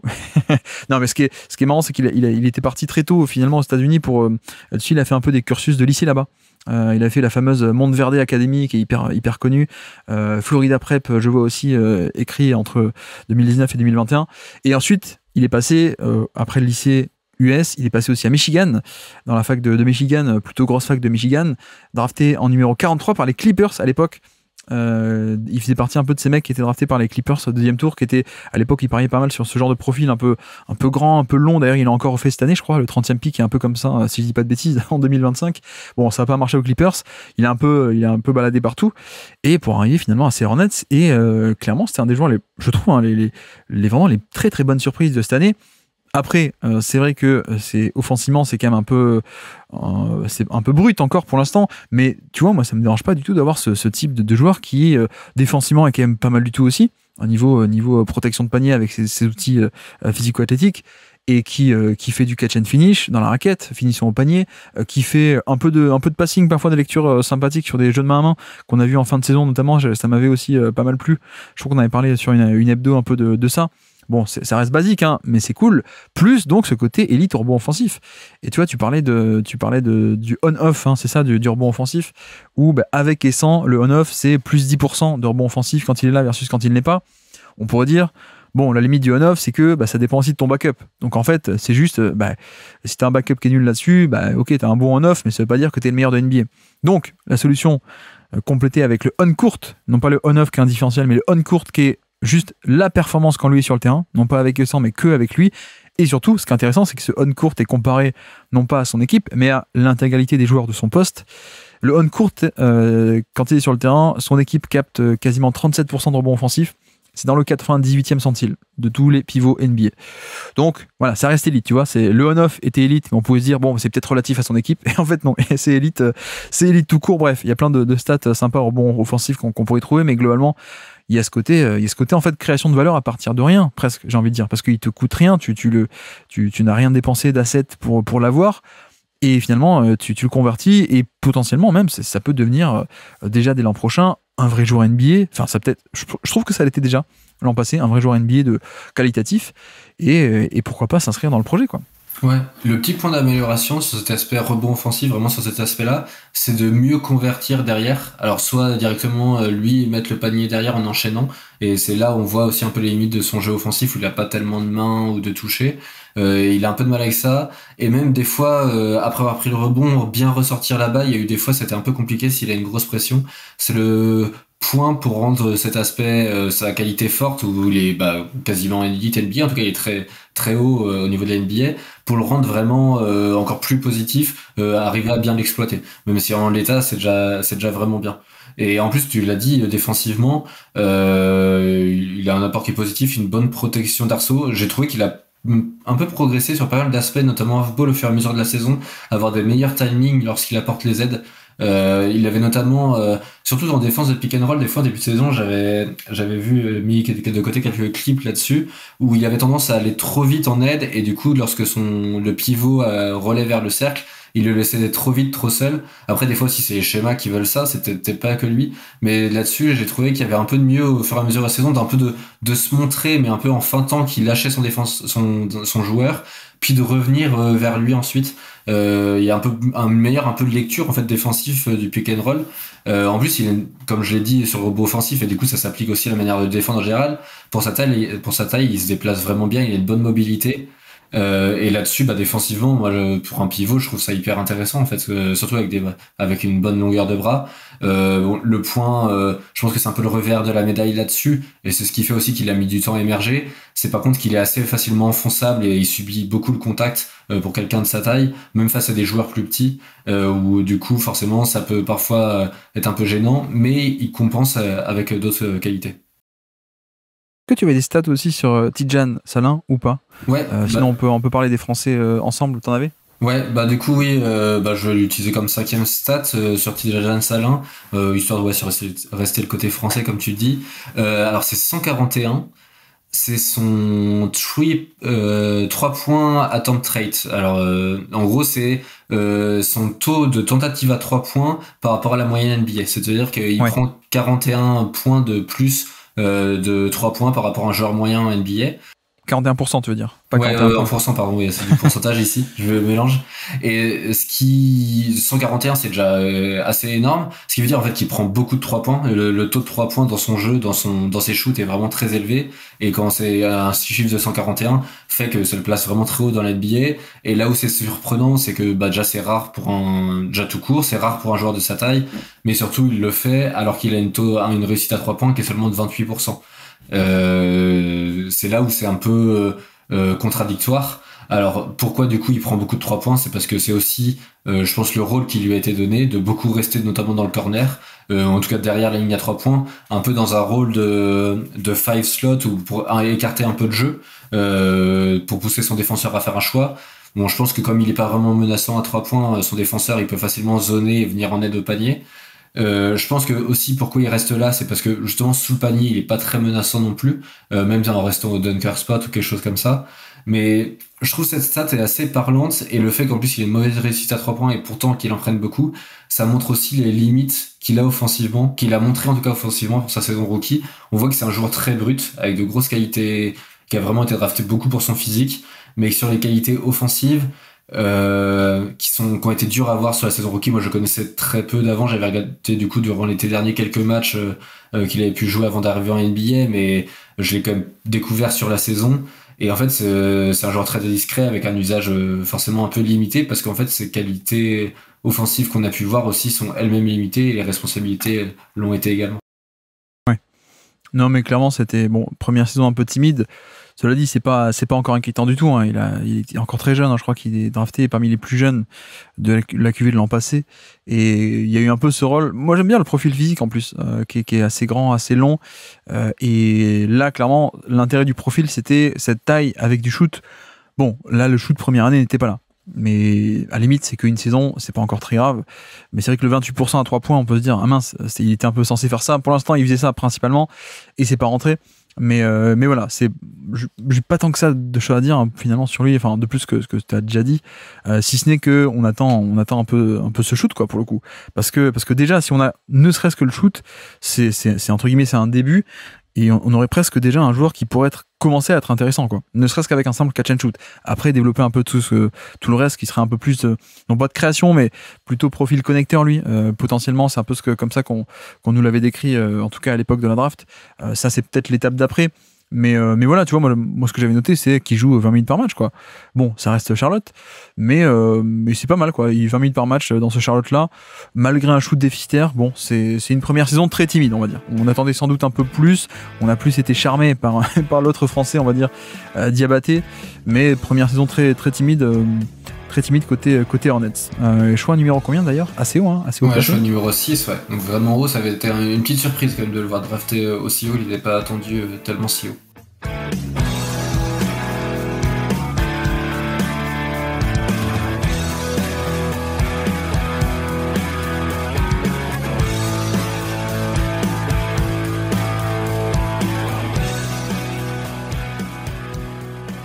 Donc voilà pour Tidjane Salin et pour Moussa Diabaté.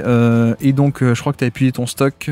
Donc, ça va être à moi de dire ma 5e stat du jour, mais c'est tant mieux puisque j'en ai plusieurs à évoquer. Donc, je pourrais t'en prêter une. Bah tiens, je t'en prête une et je ferai ma vraie 5e après. La tienne, du coup, ou la mienne que je te partage. Moi, en tout cas, c'était 0.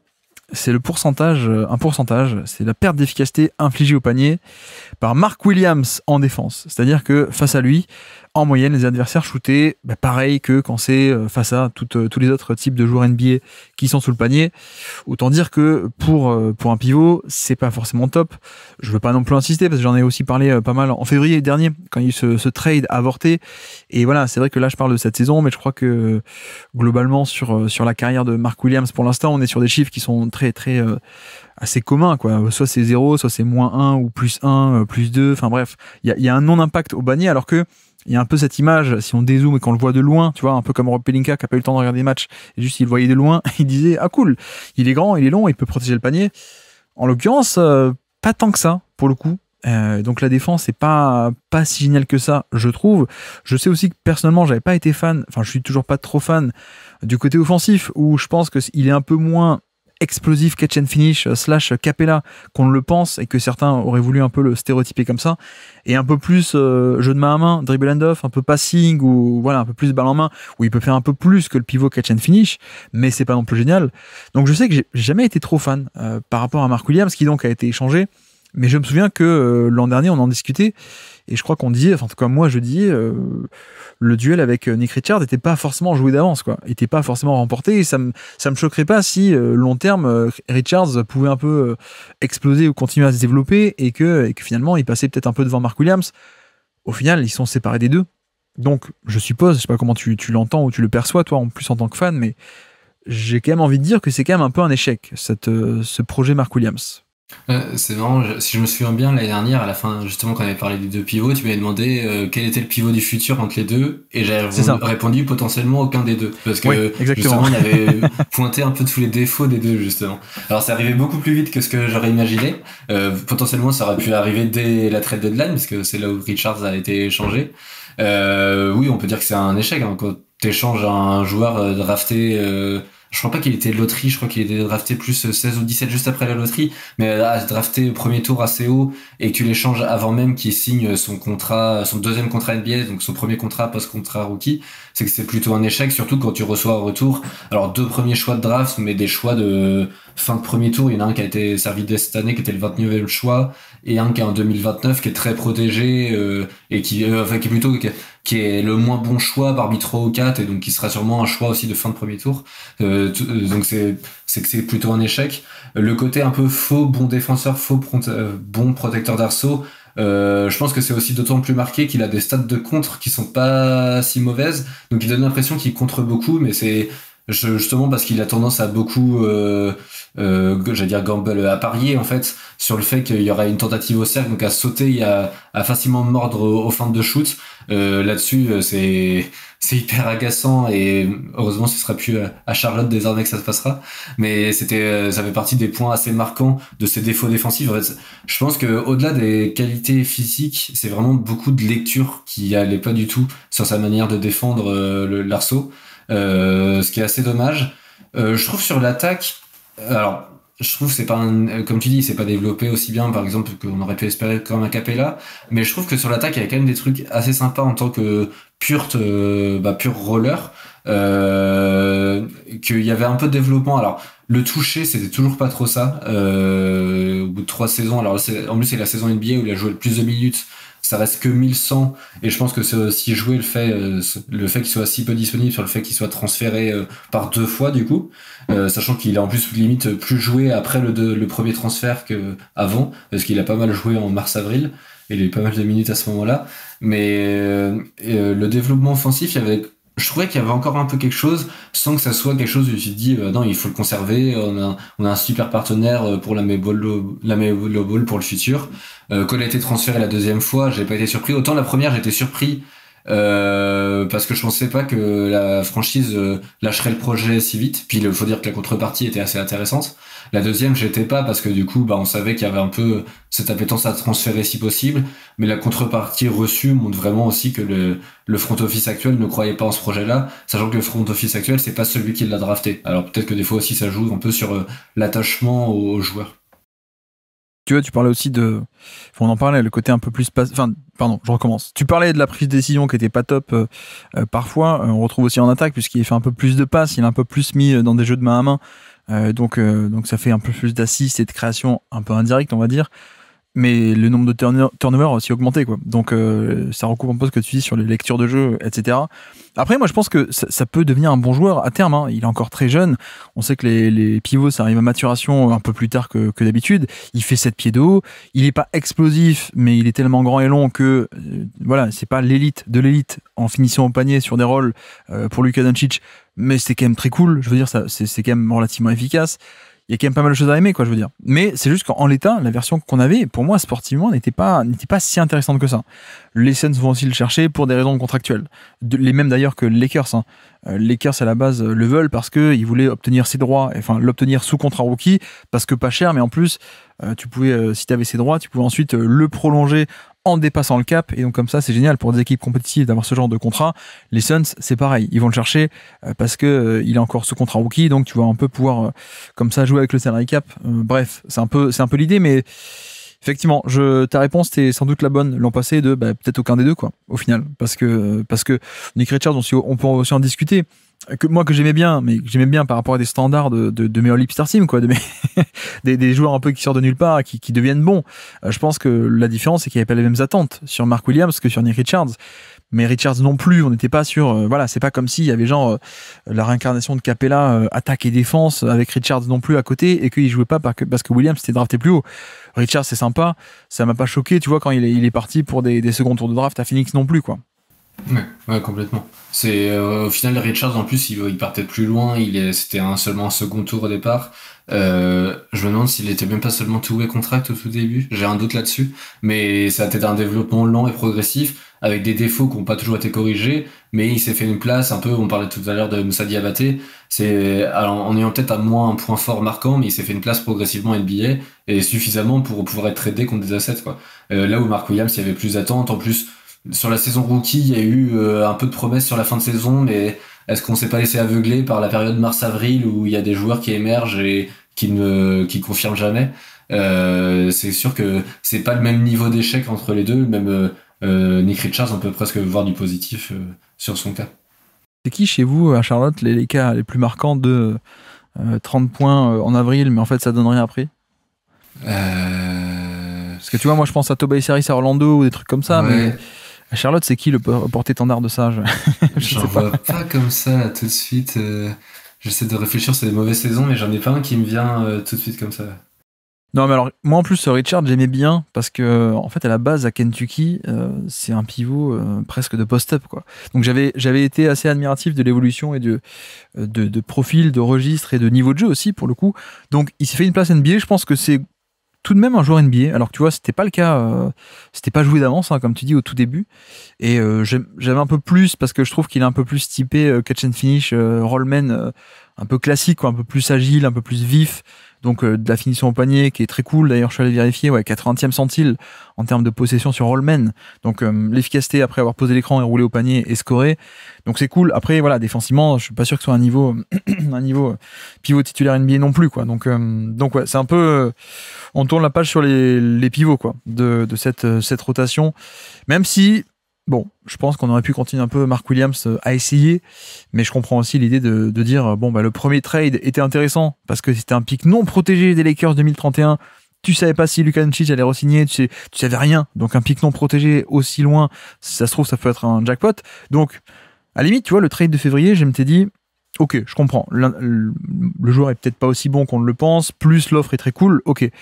La deuxième offre, elle me paraît pas si incroyable que ça, mais peut-être que en fait, c'est difficile de faire un retour en arrière, quoi. De toute façon, il est resté parce que le trade a été annulé, mais voilà, tu pouvais pas non plus dire ah ok, on négocie une prolongation de contrat, tu vas rester avec nous pendant 5 ans. Non, on savait que c'était un peu fini, quoi, en fait. Bah ouais, c'est ça. Je pense qu'en plus, le trade de février, l'autre adresse, c'était d'avoir Dalton Knecht dedans, qui était un shooter, et je pense que c'était aussi appréciable du point de vue du front office. Mais je pense que oui, le fait qu'il soit précipité, c'était un peu difficile de réintégrer complètement le joueur après ce trade avorté. Même si, faut quand même admettre, bah voilà, il a joué pas mal au mois de mars. Il avait l'air un peu de jouer naturellement. Alors peut-être que il y a eu un accord entre lui et le front office en se disant bah tu joues pas mal, tu joues sérieusement, comme ça te permet de te montrer et on te retransfère dès que possible, parce que est-ce qu'il a envie de rester là tout en sachant que il a été un peu bazardé à la première occasion, même si c'était une belle occasion pour le coup. Je suis d'accord, et au final, le package de juin, bon, était quand même bien moindre que, comme tu dis, Knecht, oui, c'est ça, Dalton Knecht et le pick des Lakers. Mais bref, on verra ça. Donc voilà pour les pivots. Et donc ma 5e stat du jour, en tout cas la dernière, la 10e, je vais dire 11,3. Je ne sais pas si tu sais ce que c'est. Ce n'est pas Grant Williams. Je voulais parler de Grant Williams, mais il n'a pas beaucoup joué, donc en fait, rien à dire. Donc 11,3, c'est l'usage de Josh Green. Donc le volume de responsabilité d'utilisation de notre ami Josh Green, que j'aimais beaucoup, qui est encore assez jeune. Et pour dire, c'est son plus bas usage en carrière. En l'occurrence, on s'attendait clairement à l'inverse, en fait. On s'attendait à un mec que Dallas avait un peu abandonné pour faire la place à un tel ou un tel, ok. C'était pas très grave, mais je veux dire, il est encore assez jeune pour le coup. Il arrive à Charlotte où il y a un manque criant de porteurs de balles de base. En plus, les blessures qui s'accumulent, donc une grosse rotation. Bref, il y a un vide, hein, et ce vide n'a pas du tout été comblé par des ballons sur Josh Green. Et ce qui m'a un peu déçu pour le coup, parce que je crois qu'en début de podcast, tu t'en parlais comme bon, mais il est resté dans les corners, etc. Et ça pouvait être utile dans les corners, ça pouvait être un peu utile défensivement. On est d'accord, c'est un joueur NBA pour moi. C'est un joueur NBA, ce qui n'est pas le cas de tous les mecs de cette rotation des Hornets. C'est un joueur NBA, mais je pense que c'est la première fois où je commence à me dire bon ben ça y est, je peux un peu enterrer mes espoirs d'explosion offensive plus grande, parce que voilà, je l'ai pas dit, mais plus de 1500 minutes cette saison, c'est le deuxième plus petit usage de NBA parmi donc les gros temps de jeu qui ont pas mal joué sur la saison. Deuxième plus petit usage de NBA. Usage, c'est le pourcentage de possession que le joueur termine par une assist, un turnover ou un tir ou des points. Deuxième derrière Haywood et Smith, et en fait Haywood et Smith excuse-moi, Haywood et Smith, il joue encore moins par match. Donc en fait, si on fait un filtrage pour les gros temps de jeu, si tu veux, lui, Josh Green, il a 27 minutes par match. 27. Et donc voilà, c'est le mec qui joue le plus en ayant le moins de ballons, pour un peu résumer. Bon dernier de NBA sur des gros temps de jeu, plus de 150 joueurs grosso modo. C'est voilà, il y a quelques temps, je crois que c'était il y a 2 saisons, il fait une saison 2023 qui était très cool, avec un shoot à 3 points qui était bien, avec un peu de développement de la création. Et je me souviens à l'époque, j'avais dit bon, au final, si on compare l'âge, la saison de 22 ans de Josh Green et la saison de 22 ans de Desmond Bane, qui était quand même 2-3 ans plus vieux que lui, on pouvait tisser des liens en disant ah, bon, il y a quand même des similarités, hein. Donc c'était un peu les deux rivaux de la draft. Il y a un qui est drafté 18e, je crois, et l'autre 29e ou 30e. Bon, en fait, Desmond Bane est aussi plus vieux. C'est pour ça qu'il était aussi plus avancé. Et finalement, tu vois, la version de Dallas de Josh Green en 2023, ça shoot à 3 points, ça commence à prendre du volume un tout petit peu. On connaît le potentiel de connecteur, mais aussi un peu balle en main, etc. Bon, on se retrouve 2 ans plus tard. Desmond Bane, il est là où il est. Il est là où il est. Et Josh Green, il prend aucun ballon, quoi. Donc, je sais pas aussi à quel point, tu vois, il y a un aspect, je vais pas dire mental, mais je suis pas sûr que lui n'ait envie de prendre plus de ballons. En tout cas, c'est un peu mon sentiment, c'est que c'est aussi pour ça que Dallas a abandonné et qu'il y a eu un non-développement aussi à Dallas. C'est que j'ai l'impression que lui, ça lui convient d'être ça, entre guillemets, et juste ça, en un sens. Je pense que ça lui convient dans le sens où, en début de saison, je rappelle avoir suivi un peu les conférences de presse ou les différentes déclarations médias, et notamment Charles Lee avait dit, Josh Green arrive, il a plus d'expérience, il y a aussi moins de stars autour de lui qu'à Charlotte, que ce qu'il a connu à Dallas, ce serait bien qu'il prenne un plus grand rôle. Et tout de suite, dès le début de saison quasiment, hein, on a vu que c'était pas vraiment le cas. Donc je pense que lui, ça doit lui convenir ainsi, parce que il avait l'opportunité de le faire. On a parlé depuis le début du podcast de pas mal de joueurs qui l'ont fait sans avoir forcément le niveau pour. Lui ne l'a pas fait, donc c'est que ça doit lui convenir ainsi. En plus, cette année, c'est presque étonnant d'ailleurs, son taux de tirs, qui sont des tirs à 3 points dans le corner, a jamais été aussi élevé. 36% de ses tirs, c'est des tirs à 3 points dans le corner. Jusque-là, le plus élevé, c'était 32% la saison d'avant. En fait, je m'attendais pas du tout que ça soit encore plus marqué cette année à Charlotte que ça pouvait être à Dallas quand il jouait avec Doncic. Et puis, il commence à être vieux, je sais pas, mais il a 25-26 ans, quoi. Donc, au bout d'un moment, tu es qui tu es, quoi. Je pense pas que ça va venir d'un coup, à 27-28 ans, d'un coup, ah tiens, ici je faisais 15 pick and roll par match, quoi. Donc, un peu déception pour moi de ce point de vue création offensive. Cela dit, je pense que c'est peut-être un des seuls mecs de l'effectif, peut-être avec Grant Williams, où en fait, si tu les parachutes dans une bonne équipe, eux, ils peuvent les faire à 20 minutes par match. Alors que tu vois, la Melo Ball, de par le statut, peut-être il le ferait, mais il y aurait du déchet, ce serait pas le même rôle. Brandon Miller, effectivement, un peu pareil, etc. Finalement, voilà, Grant Williams et Josh Green, tu les parachutes. Alors Boston, ils vont être nuls, mais même éventuellement un peu à Denver, tu les mets au KC peut-être pas, mais des bonnes équipes. Je pense que Josh Green, il joue, et c'est même, je pense, là qu'il devrait être. C'est-à-dire un contexte plutôt comme ça, dans un rôle où il n'y a pas de création à faire. D'ailleurs, encore cette année, 82% de paniers assistés. Moi, j'espérais l'explosion offensive, et on a eu l'inverse. Mais je pense que Josh Green, tu le mets dans une bonne équipe, il fait le connecteur, il fait le milieu de la chaîne plutôt que la création, milieu de chaîne et finition, il est très content, il défend un peu, et c'est à peu près ça son profil. C'est un défenseur connecteur sympathique, mais tu le mets dans une équipe de Charlotte où il y a personne, il faut prendre des ballons, non, il le fait pas, quoi. Donc voilà, petit point sur Josh Green, et j'enterre presque définitivement mes espoirs de développement offensif.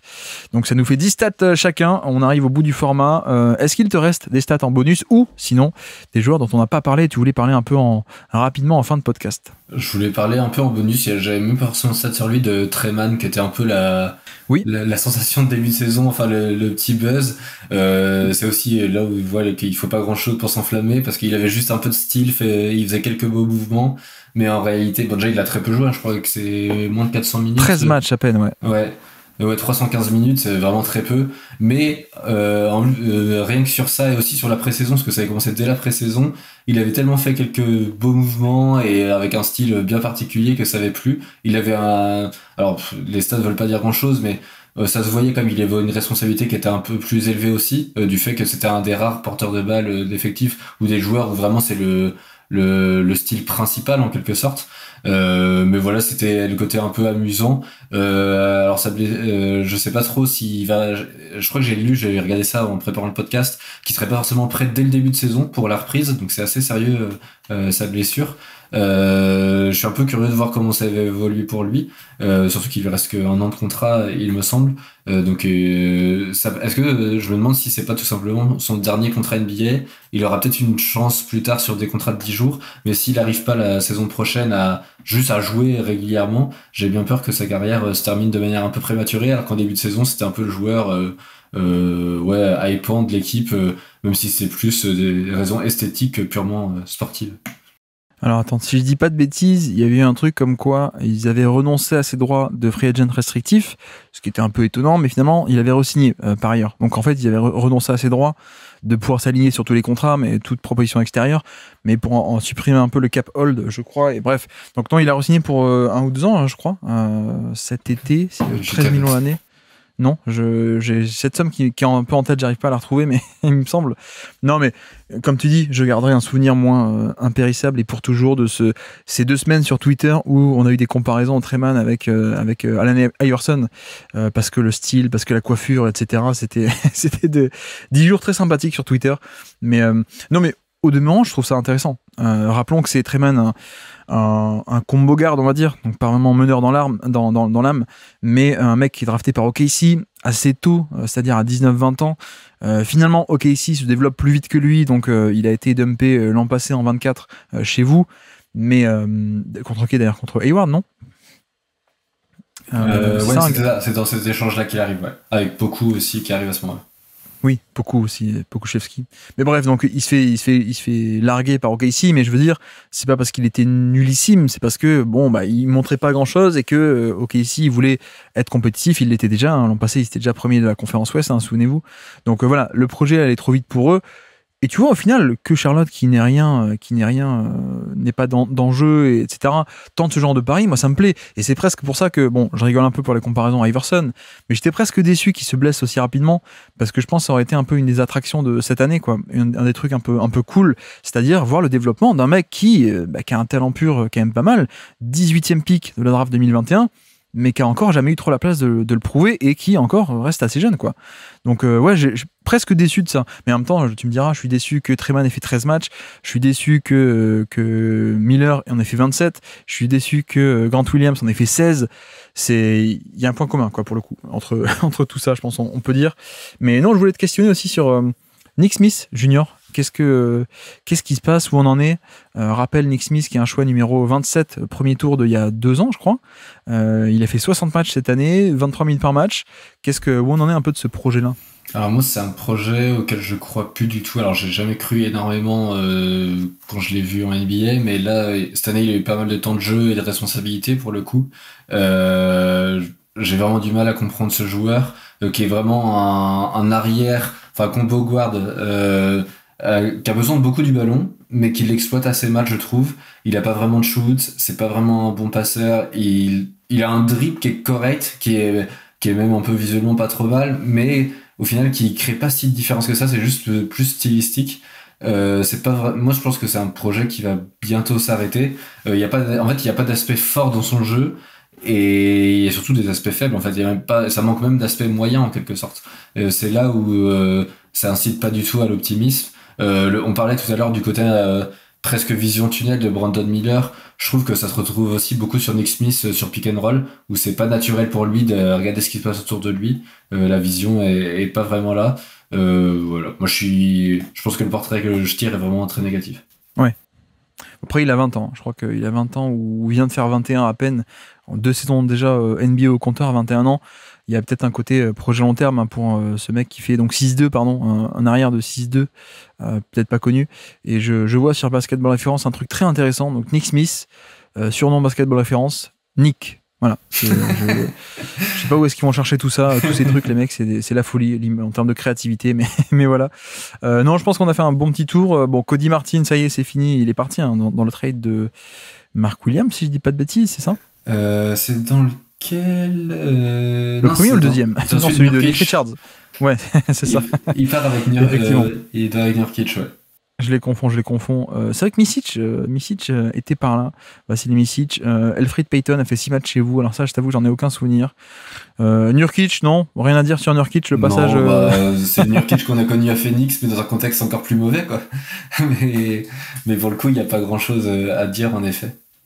Vous avez récupéré l'homme aux 50 points, mais vous n'en avez rien fait. Malachi Flynn, malheureusement, à peine 4 matchs chez vous. Non, mine de rien, on peut finir là-dessus. Seth Curry, qui avait une vraie place dans la rotation toute l'année, qui commence à être vieux, hein, donc il va partir. Enfin, d'ailleurs, il est free agent, il est parti, je veux dire, déjà. On ne sait pas s'il va signer aux Warriors.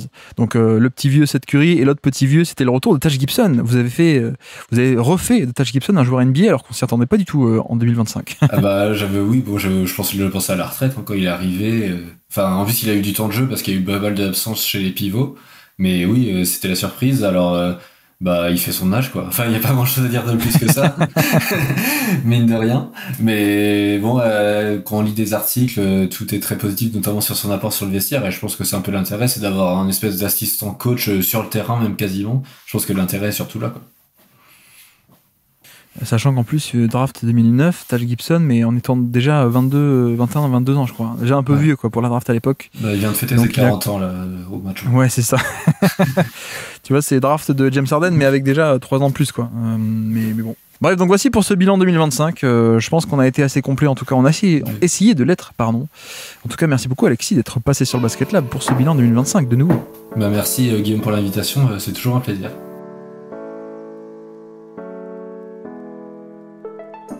Merci à tous d'avoir suivi cet épisode, j'espère que ça vous aura plu. Et donc voilà pour déjà notre 3e épisode, ça passe vite. C'était à peine il y a 2 jours qu'on a commencé la série.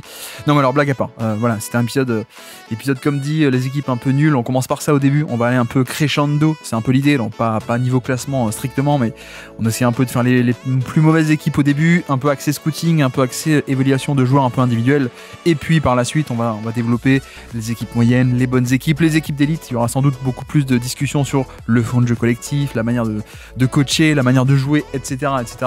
On verra ça, et donc justement on se retrouve demain pour discuter d'une équipe mauvaise mais pas tant que ça finalement, qui était quand même relativement intéressante je trouve. Demain, bilan des Toronto Raptors. Et donc sur ce, je vous remercie une nouvelle fois de m'avoir écouté jusqu'au bout. Un grand merci à Alexis d'être passé sur le Basket Lab une nouvelle fois, et moi je vous dis à très bientôt. Ciao.